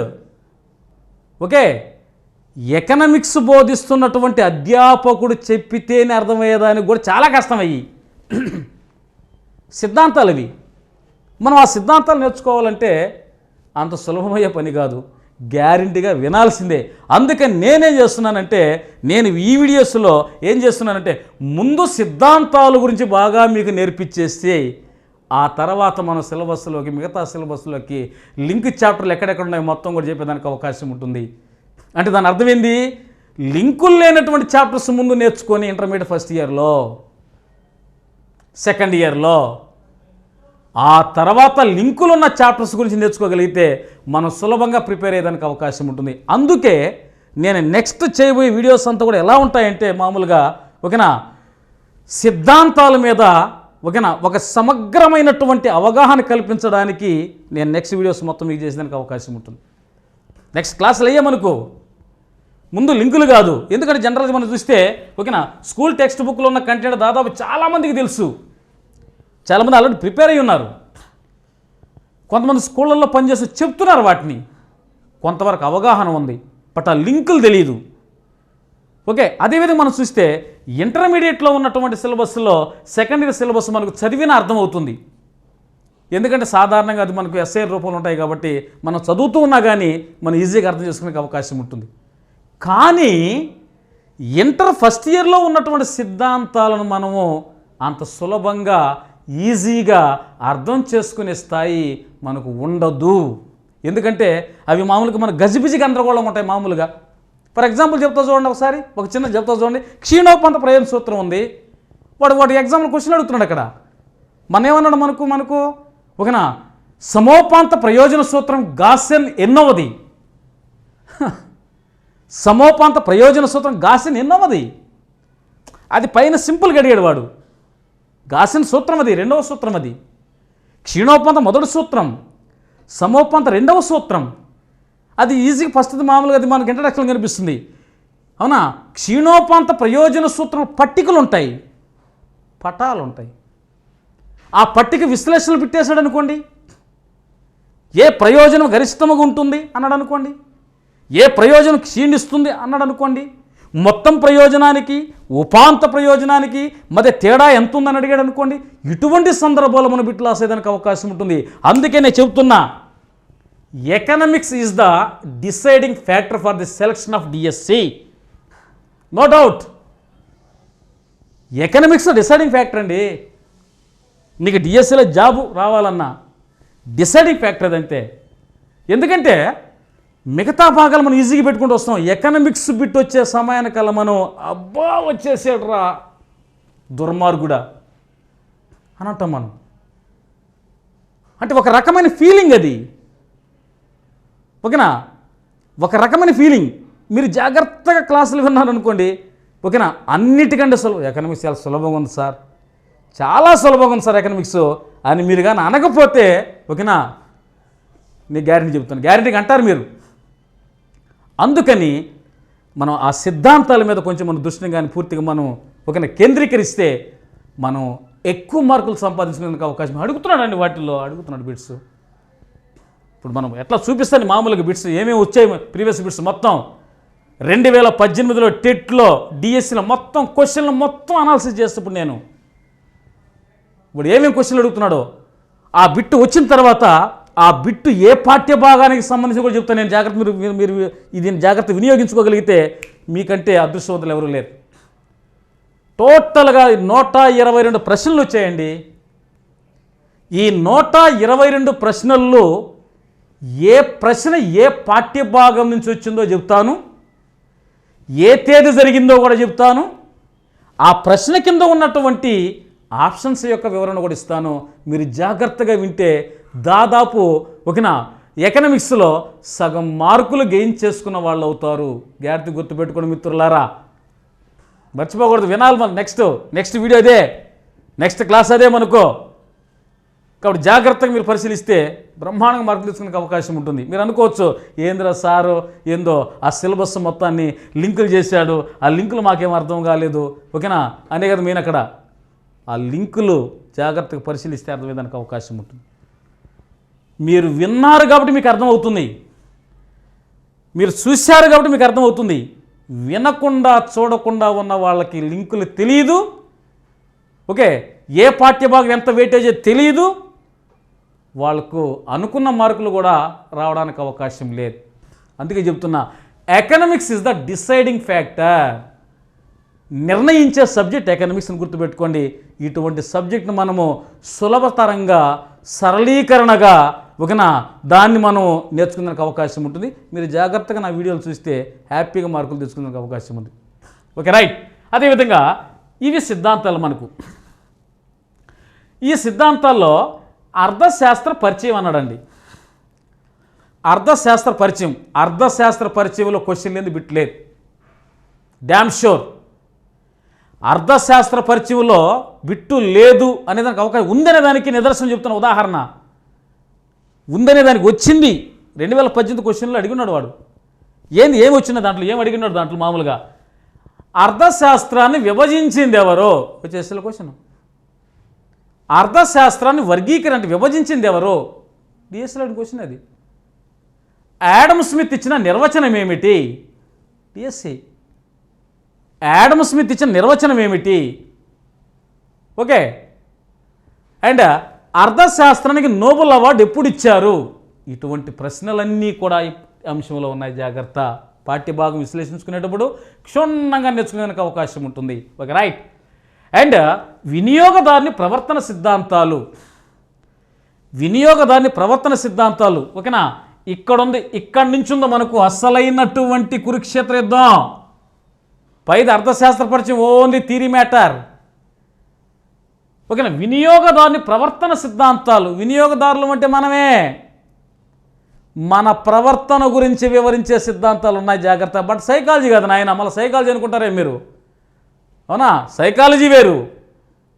మన ప్రవర్తన ఏ ఉంటుందని అర్థశాస్త్రములో మనకు దాన్ని ఓకేనా కొలుస్తున్నారు, లెక్కిస్తున్నారు మన ప్రవర్తన గురించి. అటువంటి ప్రవర్తన గురించి లెక్కించడానికి వివరించిన సిద్ధాంతాలే మనకు గాసెన్ వివరించిన సిద్ధాంతాలు. అవునా? హెచ్ గాసెన్ అంటాం మనము. హెర్మన్ హెన్రిక్ గాసెన్, ఆయన వివరించిన సిద్ధాంతాలు అవి. 2 రకాల సిద్ధాంతాలు ఉన్నాయి. క్షీణోపాంత ప్రయోజన సిద్ధాంతము, సమోపాంత ప్రయోజన సిద్ధాంతము. ఆ 2 సిద్ధాంతాల మీద ప్రశ్నలు వచ్చిన సందర్భాలు ఉన్నాయి. ఇది మర్చిపోకండి, జాగ్రత్త. రైట్. వినియోగదాన పౌర సిద్ధాంతం జాగ్రత్త నేర్చుకోవాలి. మన విశ్లేషణలు ఉన్నాయి, ఇవన్నీ కూడా నో ప్రాబ్లం. కాబట్టి మీరు కంటిన్యూషన్గా వినాలి. అండ్ డిమాండ్ సిద్ధాంతాలు. డిమాండ్, ప్రతి ఒక్కరికి డిమాండ్ డిమాండ్ డిమాండ్, అందరూ డిమాండ్ తెలుసు. డిమాండ్ అసలు ఏంది? డిమాండ్ అంటే ఏంది? దేని డిమాండ్ అంటాం మనం? ఎందుకు డిమాండ్ ఏర్పడింది? అవునా? ఎందుకు డిమాండ్ ఏర్పడింది? ఈరోజు చాలా డిమాండ్గా ఉందని అంటాం మనం. అటువంటి డిమాండ్ని మనం అర్థం చేసుకునే దానికోసం ఈ పాఠ్యభాగాన్ని మనం ఖచ్చితంగా వినాలి. దీంట్లో కూడా మనకు ఓకేనా క్వశ్చన్లు వచ్చున్నాయి. ఏమని క్వశ్చన్ అడిగి? జాత్యంతర డిమాండ్ గురించి ప్రశ్న అడిగాడు. చూడండి, ద క్రాస్ డిమాండ్, జాత్యంతర డిమాండ్ గురించి ప్రశ్న అడిగాడు. సో ఇవన్నీ కూడా మీకు ఇంగ్లీష్లో కూడా చెప్తాను. ఓకే, ఆ పాఠ్యభాగాల పేర్లు ఓకేనా తర్వాత చేస్తాం, జాగ్రత్త పరిశీలించండి. జాత్యంతర డిమాండ్ అంటున్నాం అంటే దీని అర్థం ఏంది? డిమాండ్లో ఒక భాగం అది. అసలు డిమాండ్ ఎన్ని రకాలు? ధర డిమాండ్ అండి 1, 2 ఆదాయ డిమాండ్, 3 జాత్యంతర డిమాండ్. జాత్యంతర డిమాండ్ మీద క్వశ్చన్ అడిగాడు వాడు. అవునా? డిమాండ్ వ్యాకోచ్యత్వం అంటే ఏమిటి? వ్యాకోచ్యం అంటాం మనం, వ్యాపించడము. ఓకేనా? Elasticity, expansion. డిమాండ్ వ్యాకోచ్యత్వం అంటే ఏమిటి? ఆ డిమాండ్ వ్యాకోచ్యత్వంలో గతంలో 2018 అడిగిన ప్రశ్న వచ్చేసి డిమాండ్ వ్యాకోచ్యత్వం అనంతంగా ఉంటుంది, ఏందది అని అడిగాడు. వాటి మనం డయాగ్రాములతో సహా మనం క్షుణ్ణంగా నేర్చుకుంటే అస్సలు మర్చిపోయేదానికి అవకాశం లేదు. మర్చిపోనీయకుండా మీకు జాగ్రత్తగా దాన్ని నేను ఇంజెక్ట్ చేస్తా. డయాగ్రామ్ సులభంగా ఎలా గీయాలో కూడా నేర్పిస్తా మీకు. పట్టికను ఎలా సులభంగా గుర్తుపెట్టుకోవాలో నేర్పిస్తా. బట్టి పట్టకూడదు. పట్టికని మీరే సొంతంగా వేయగలరు అంతే. పట్టికను మీరే సొంతంగా వేయగలరు. నేను చెప్తా దాని గురించి ఎలా వేయాలనేది నేర్పిస్తే మీరు ఎన్ని పట్టికలు వేసేదానికి అవకాశం ఉంటుంది. కొంతమంది బట్టి పడుతుంటారు, బట్టి పడితే అవుట్. బైహార్ట్ ఎన్ని బైహార్ట్ పెడతాం మనం? ఎకనామిక్స్ అంతా పట్టికలే, ఎకనామిక్స్ అంతా డయాగ్రాములే. అవునా? ఇది మరో సైన్స్, ఇది సైన్సే ఎకనామిక్స్, ద సోషల్ సైన్స్. ఇది భౌతిక శాస్త్రంలో భాగం అండి. ఇది ఒకప్పుడు 1776కు ముందు భౌతిక శాస్త్రం ఫిజిక్స్లో భాగం ఇది. అందుకని సైన్స్లో ఫిజిక్స్ ఎంత హార్డ్గా ఉంటుందో ఆర్ట్స్లో ఎకనామిక్స్ కూడా అంతే హార్డ్గా ఉంటుంది అని అంటారు మామూలు కొంతమంది. But economics is not hard, it is very very very very easiest subject. నేర్చుకోగలిగితే, వింటే, పరిశీలిస్తే ఇంతకంటే వెరీ వెరీ ఈజియెస్ట్ సబ్జెక్ట్ మరొకటి లేదు. కానీ అర్థం కాకపోతే మాత్రమో ఓకే జుట్టు బీక్కున్నా రాదు, డ్యామ్ షూర్. సో అటువంటి సిద్ధాంతాలన్నీ కూడా మనకు డిమాండ్లో ఉన్నాయి. సో డిమాండ్ సిద్ధాంతాలు జాగ్రత్తగా నేర్చుకోవాలి. అదేవిధంగా ఉత్పత్తి సిద్ధాంతము ఇక్కడ ప్రధానంగా కనిపించింది మనకు చరానుపాత సూత్రం. క్షీణోపాంత సమోపాంత కాదండి, క్షీణోపాంత సమోపాంత 2 సూత్రాలు వినియోగదాని ప్రవర్తనకు సంబంధించినవి. నేను చెప్పింది చరానుపాత సూత్రము, చరానుపాత సూత్రం అంటున్నాం. ఇది ఉత్పత్తి సిద్ధాంతంలో అంతర్భాగము. గతంలో డిఎస్ఎల్ అడిగిన ప్రశ్న అంతర్గతాదాలు బాగా గుర్తుపెట్టుకోండి. అంతర్గతాదాలు ఆదాయాలు కాదు, అవునా, ప్రయోజనాలు, ఎకానమీస్ అంటాం మనం. అంతర్గతాదాలు, బహిర్గతాదాలు, ఈ రెండింటి మీద ప్రశ్న వచ్చింది మనకు. అంతర్గతాదాలను గుర్తించమని అడిగాడు వాడు. కాబట్టి ఖచ్చితంగా ఉత్పత్తి సిద్ధాంతాన్ని కూడా మనం జాగ్రత్తగా నేర్చుకోవాలి. సిద్ధాంతము అంటే మీరు వినాలి, చూడాలి, నేర్చుకోవాలి. అదేవిధంగా మనం చూస్తే విలువ సిద్ధాంతము. ఈ విలువ సిద్ధాంతంలో మనకు ప్రధానంగా కనిపించేది మార్కెట్స్, పరిపూర్ణ పోటీ మార్కెట్, ఏకస్వామ్య మార్కెట్, ఏకసమ పోటీ మార్కెట్, పరిమిత స్వామ్య మార్కెట్, ద్విస్వామ్యము. ఇటువంటి మార్కెట్లన్నీ కూడా మనకు విలువ సిద్ధాంతాలు కనిపిస్తాయి. సో ఆ మార్కెట్ల గురించి కూడా అడిగిన సందర్భాలు ఉన్నాయి. ఏ మార్కెట్లో ధర, వస్తురాశి రెండు సమతుల్యములు ఉంటాయని అడుగున్నాడు వాడు. ఏ మార్కెట్లో ధర, వస్తురాశి రెండు సమతుల్యములో ఉంటాయి. అది సంపూర్ణ పోటీ మార్కెట్నా, ఏకస్వామ్య మార్కెట్నా, ఏకసమ పోటీ మార్కెట్నా, ద్విస్వామ్య పోటీ మార్కెట్నా అనే అంశాలు మనం జాగ్రత్తగా ఈ విలువ సిద్ధాంతాలు మనం నేర్చుకోవాలి. కాబట్టి గుర్తుపెట్టుకోండి. అదేవిధంగా పంపిణీ సిద్ధాంతం, అవునా. ఈ పంపిణీ సిద్ధాంతంలో మనం పరిశీలిస్తే ఓకేనా, ఉత్పత్తి కారకాలకు చెల్లించే ప్రతిఫలాల విశ్లేషణ కనిపిస్తుంది. ఉత్పత్తి కారకాలకు చెల్లించే ప్రతిఫలాలు అంటాం మనం. అసలు ఎంతగా ఉత్పత్తి కారకాలు ఎన్ని? 4. ఉత్పత్తి కారకాలు 4. ఓకేనా. 2014లో ఉన్నటువంటి 8వ తరగతి అర్థశాస్త్రంలో పరిశీలిస్తే ఉత్పత్తి కారకాలు 5 అంటారు వాళ్ళు. ఏంటి సార్ మీరు కన్ఫ్యూజ్ చేస్తున్నారు? నేను కన్ఫ్యూజన్ కాదండి. నేనేం చెప్తున్నానంటే ఇంటర్మీడియట్ టెక్స్ట్ బుక్ ప్రకారం ఏమో 4 అండి. 2014కు ముందున్నటువంటి 8వ తరగతి సోషల్ టెక్స్ట్ బుక్లో ఉత్పత్తి కారకాలు 5 అన్నాడు వాడు. 5. What is the difference between them? అసలు ఏమున్నాయి వాటి మధ్య?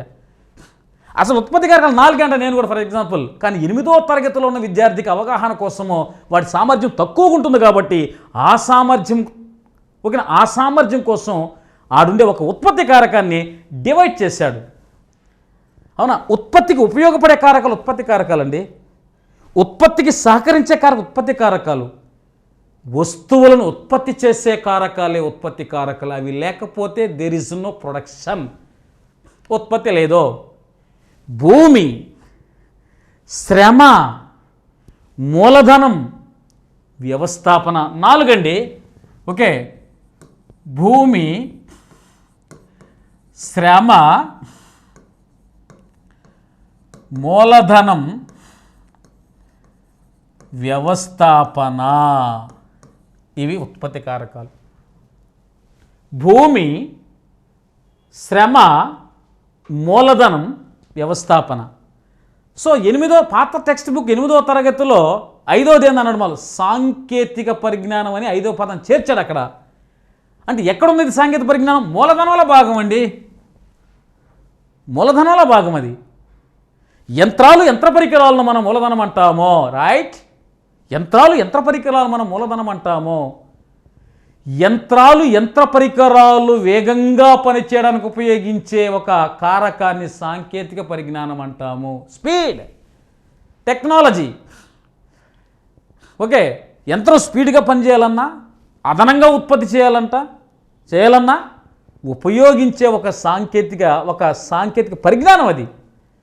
అటువంటి సాంకేతిక పరిజ్ఞానాన్ని సపరేట్ చేసి వాళ్ళకి వివరించారు. బట్ ఇంటర్మీడియట్లో ఏమన్నా తెలుసా? సాంకేతిక పరిజ్ఞానము మూలధనములో అంతర్భాగమా అంటే ఇప్పుడు ఉత్పత్తి కారకాలన్నీ 4: భూమి, శ్రమ, మూలధన, వ్యవస్థాపన. ఈ ఉత్పత్తి కారకాలను వినియోగించుకున్నందుకు, ఈ ఉత్పత్తి కారకాలను ఉత్పత్తి ప్రక్రియలో ప్రవేశపెట్టినందుకు మనం చెల్లించే ప్రతిఫలాలనే మనం ఏమంటున్నామంటే ఓకేనా, ఏమంటున్నాం మనం? పంపిణీ సిద్ధాంతం అంటున్నాం. పంపిణీ సిద్ధాంతం అంటున్నాం అంటే ఉత్పత్తి కారకాల మధ్య పంచడమే పంపిణీ. అది ఉత్పత్తి కారకాల మధ్య పంచడమే పంపిణీ. ఒక చిన్న ఎగ్జాంపుల్ చెప్తా చూడండి, ఒక చిన్న ఎగ్జాంపుల్. ఓకేనా, మనము 1 ఎకరా భూమిని సాగు చేస్తున్నాం అనుకుందాం. ఈ ఎకరా భూమిని సాగు చేస్తున్నప్పుడు ఓకేనా, భూమి ఆల్రెడీ ఉంది కాబట్టి ఈ భూమిని మనం సాగు చేయాలంటే శ్రామికులు కావాలి. ఈ భూమిలో మనం పండించాలంటే శ్రామికులు కావాలి. ఈ భూమిలో సాగు చేయాలంటే యంత్ర పరికరాలు కావాలి. ఈ భూమిని, ఈ శ్రామికులను, ఈ యంత్ర పరికరాలు మొత్తాన్ని కూడా సమన్వయం చేసుకోవడానికి ఒక యజమాని ఉండాలి. ఆయనే వ్యవస్థాపకుడు అంటాం మనం. ఆర్గనైజర్, మేనేజర్, ప్రొపరైటర్, యజమాని. ఈ 3 ఉత్పత్తి కారకాలను అనుసంధానం చేస్తున్నటువంటి వ్యక్తియే వ్యవస్థాపకుడు అంటాం మనం. అంటే 4 కారకాలు వచ్చేసాయిగా. భూమి వచ్చేసింది, శ్రామికులు వచ్చేసారు, యంత్ర పరికరాలు వచ్చేసాయి, సమన్వయం చేసే వ్యక్తి వ్యవస్థాపకుడు వచ్చాడు. కాబట్టి 4 ఉత్పత్తి కారకాలు అంటున్నాం. సరే, ఈ 4 ఉత్పత్తి కారకాలు ఉన్నాయి. ఈ భూమిని సాగు చేసి మనము ఒక 10 బస్తాల ధాన్యాన్ని పండించాం.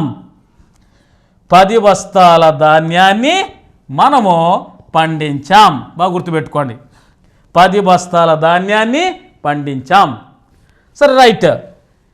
ఈ 10 బస్తాల ధాన్యాన్ని సింపుల్గా చెప్తున్నాను, ఒక్కొక్క బస్తాని 10 రూపాయలకి మనం విక్రయించాం. అంటే మనకు ఎంత వచ్చింది? 100 రూపాయలు వచ్చింది. ఈ వచ్చిన 100 రూపాయలు నువ్వే తీసుకోకూడదు. ఈ 100 రూపాయలు రావడానికి వేటిని మనం ఉపయోగించాం? భూమిని ఉపయోగించాం, శ్రామికులు పనిచేశారు, యంత్రాలు పనిచేశాయి. అవునా? ఈ 3 ఉత్పత్తి కారకాలకు నువ్వు చెల్లించి మిగిలింది తీసుకోవాలి. అలా 100ను మొత్తం నువ్వు తీసుకోబోతే అక్కడ కుదరని సమస్య. అలా తీసుకోబోతే అసమానతలు ఏర్పడడానికి అవకాశం ఉంటుంది. అటువంటి అసమానతతో భారతదేశము ఈనాడు ఓకేనా, భారతదేశం మనకు స్పష్టంగా కనిపిస్తుంది. కాబట్టి ఎందుకు ఆర్థిక అసమానతలు ఏర్పడుతున్నాయి? ఇప్పుడు ఇటువలనే ఆర్థిక అసమానతలు. కాబట్టి ఈ 100 రూపాయల మొత్తం నువ్వు తీసుకొని పోయినావు అనుకో, ఏమవుతుంది? ఓకేనా, శ్రామికులు తిరగబడుతారు. అదే శ్రామిక ఉద్యమాలు అంటాం మనం. అవునా? అసమానతలు ఏర్పడడానికి అవకాశం ఉంటుంది. కాబట్టి ఇది తర్వాత మనం డిస్కస్ చేసుకున్నాం. ఓకే, ఇక్కడ ఏం చెప్తున్నాను నేను? ఓకే, ఈ 100 రూపాయలు మనం ఏం చేయాలి? ఈ 100 రూపాయలని ఉత్పత్తి కారకాల మధ్య పంచాలండి. ఫర్ ఎగ్జాంపుల్ చూడండి, సింపుల్గా భూమికి ఒక 10 రూపాయలు ఇచ్చేసాం. లీజు, మన సొంత భూమికి మన లీజుని అయితే మనం తీసుకోం. అదే మనం వేరే వాళ్ళ భూమి తీసుకున్నాం అనుకోండి, రెంట్ అంటాం. మనం లీజు ఇచ్చాం. ఒక్కొక్క ప్రాంతంలో ఒక్కొక్క విధంగా పిలుస్తారు దాన్ని, మాండలికాలు. కాబట్టి లీజు 10 రూపాయలు ఇచ్చేసాం. శ్రామికులు కష్టపడ్డారు కాబట్టి శ్రామికులకి ఓకేనా 30 రూపాయలు ఇచ్చాం, 30 రూపీస్ ఫర్ ఎగ్జాంపుల్. యంత్ర పరికరాలు కొన్నావా లేదా రెంట్కి తీసుకున్నావని తర్వాత సంగతి, వాటి కూడా చెల్లించాలి. వాటికి ఒక 20 రూపాయలు ఇచ్చేసాం. ఇప్పుడు టోటల్గా 100 రూపాయల్లో భూమికి ఇచ్చింది 10, శ్రమకి ఇచ్చిన 30 రూపాయలు, మూలధనానికి ఇచ్చింది 20 రూపాయలు, మొత్తం కలిపితే 60 రూపాయలు. 100లో నుంచి 60 రూపాయలు తీసేస్తే ఎంత? నాకు తెలిసి మీరే చెప్పాలి ఎంతో. గెస్ చేసుకోండి. పెద్ద క్వశ్చన్ ఇది, ఎందుకంటే మన డిఎస్లు ఇదే వచ్చి పెద్దది. అవును, దీన్ని చేయలేక చాలామంది పాపం వెనక్కి వచ్చేసారు. బట్ నేను చెప్తున్నా 40 రూపాయలు. ఎస్, ఈ 40 రూపాయలు ఎవరిదయ్యానంటే ఓకేనా, వ్యవస్థాపకుడికి వచ్చే డబ్బులు అవి. దాన్ని మనం ఏమంటున్నాం? లాభం. ఇప్పుడు చూడండి, వీటి పేర్లు మార్చాం ఎకనామిక్స్లో. భూమికి ఇచ్చిన లీజుని అర్థశాస్త్రంలో బాటకం, శ్రమకిచ్చిన కూలీని అర్థశాస్త్రంలో వేతనం, మూలధనానికి ఇచ్చిన ప్రతిఫలాన్ని అర్థశాస్త్రంలో వడ్డీ, మిగిలింది వ్యవస్థాపకుడు తీసుకున్నాడు కాబట్టి లాభము. అంటే దీని అర్థమైంది, వచ్చిన ఈ 100 రూపాయలని వీటి మధ్య పంచాము. ఈ 100 రూపాయలని నేను ఉత్పత్తి అంటున్నా. అంటే ఉత్పత్తి కారకాల మధ్య పంచడాన్నే పంపిణీ అంటున్నాం. ఇది పంపిణీ సిద్ధాంతం. అది ఎంత సింపుల్గా చూడండి. అదే టెక్స్ట్ బుక్ ముందు వేసుకున్నారు అనుకోండి, ఎందుకు సార్ ఈ పంపిణీ గందరగోళంగా ఉందంటాం మనం. ఉత్పత్తిని ఉత్పత్తి కారకాల మధ్య పంచడమే పంపిణీ సిద్ధాంతము. పంపిణీ సిద్ధాంతము ఇక్కడ ఉంది మనకు. అంటే లింకులు లేనటువంటి చాప్టర్స్ ఇవి, ఎక్కడా లింకులు లేవు, ప్రత్యేకమైన చాప్టర్స్ అనమాట. కాబట్టి మనం ఆ ప్రత్యేకమైన చాప్టర్స్ మనం ప్రత్యేకంగానే నేర్చుకోగలిగితే మనం ఎక్కువగా మార్కులు తెచ్చుకునేదానికి అవకాశం ఉంటుంది. సో అదేవిధంగా చూస్తే ఆర్థిక గణాంక శాస్త్రము ఫస్ట్ ఇయర్లో ఉన్న ఆర్థిక గణాంక శాస్త్రము, సెకండ్ ఇయర్లో ఉన్న ఆర్థిక గణాంక శాస్త్రము, ఈ రెండు శాస్త్రాలు మనకు స్టాట్ అంటాం. స్టాటిస్టిక్స్ పెద్దగా మన సోషల్ వరల్డ్లో భయపడవలసిన అవసరమే లేదు, చాలా సింపుల్. నేను చెప్తాను సార్, ఇది మ్యాథ్స్ కాదా? ఎవరికి మ్యాథ్స్ ఇది? అవునా? పెద్ద హైరాణ పడాల్సినటువంటి, ఆందోళన చెందవలసిన అవసరం లేదు. స్టాట్ పట్ చాలా సింపుల్, డెడ్ ఈజీ. ఏం లేదండి, అంకమద్యము, మధ్యగతము, బాహుళకము, ఈ మూడు పాఠ్యభాగాలు బాగా నేర్చుకోగలిగితే గ్యారంటీ బేట్. చాలా సింపుల్గా ఇంకా మీరు మర్చిపోని విధంగా ఈ స్టాట్ పార్ట్ మనం నేర్చుకోవచ్చు. మీరు పెద్దగా హైరాణ చెందవలసిన అవసరం లేదు, చాలా డెడ్ ఈజీగా ఉంటుంది. నేను సులభంగా మీ చేత ఆ లెక్కలు కూడా చేపిస్తా. సార్ మాకు మ్యాథ్స్ కూడా వచ్చేసేస్తారని చెప్పి ఆనందంగా ఫీల్ అయ్యేదానికి అవకాశం ఉంటుంది. సార్ మేము మ్యాథ్స్ కూడా చేస్తున్నాం సార్ నేను ఎలిజిబిలిటీ అవుతాను సార్ మ్యాథ్స్కి. Your eligibility for the maths, ఇలా ఉంటుంది. కాబట్టి ఈ స్టాటిస్టిక్ పార్ట్స్ వరకు మనం పెద్దగా ఆందోళన చెందాల్సిన అవసరం లేదు. ఇది మనకున్నటువంటి టోటల్ ఓకేనా సిలబస్ వివరణ. బాగా గుర్తుపెట్టుకోండి.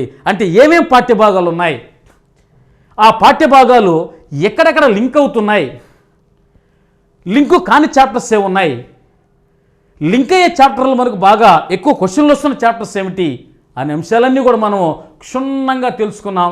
కాబట్టి జాగ్రత్తగా మీరు ప్రిపేర్ అయ్యి ఓకే మంచి పుస్తకాల దగ్గర పెట్టి బాగా ప్రిపేర్ అయ్యి మార్కులు తెచ్చుకోగలిగితే మీరే విజేతలు. ఓకే, కాబట్టి మీరు జాగ్రత్తగా వీడియోస్ మొత్తం పరిశీలించండి. ప్రతి వీడియో కూడా నేను చేసేదానికి అవకాశం ఉంటుంది. ఖచ్చితంగా చేస్తాను వీడియోస్ని. జాగ్రత్తగా పరిశీలిస్తే ఓకేనా అన్ని అంశాలు కూడా మనం క్షుణ్ణంగా నేర్చుకునే దానికి వీలుంటుంది. Okay, wish all the best.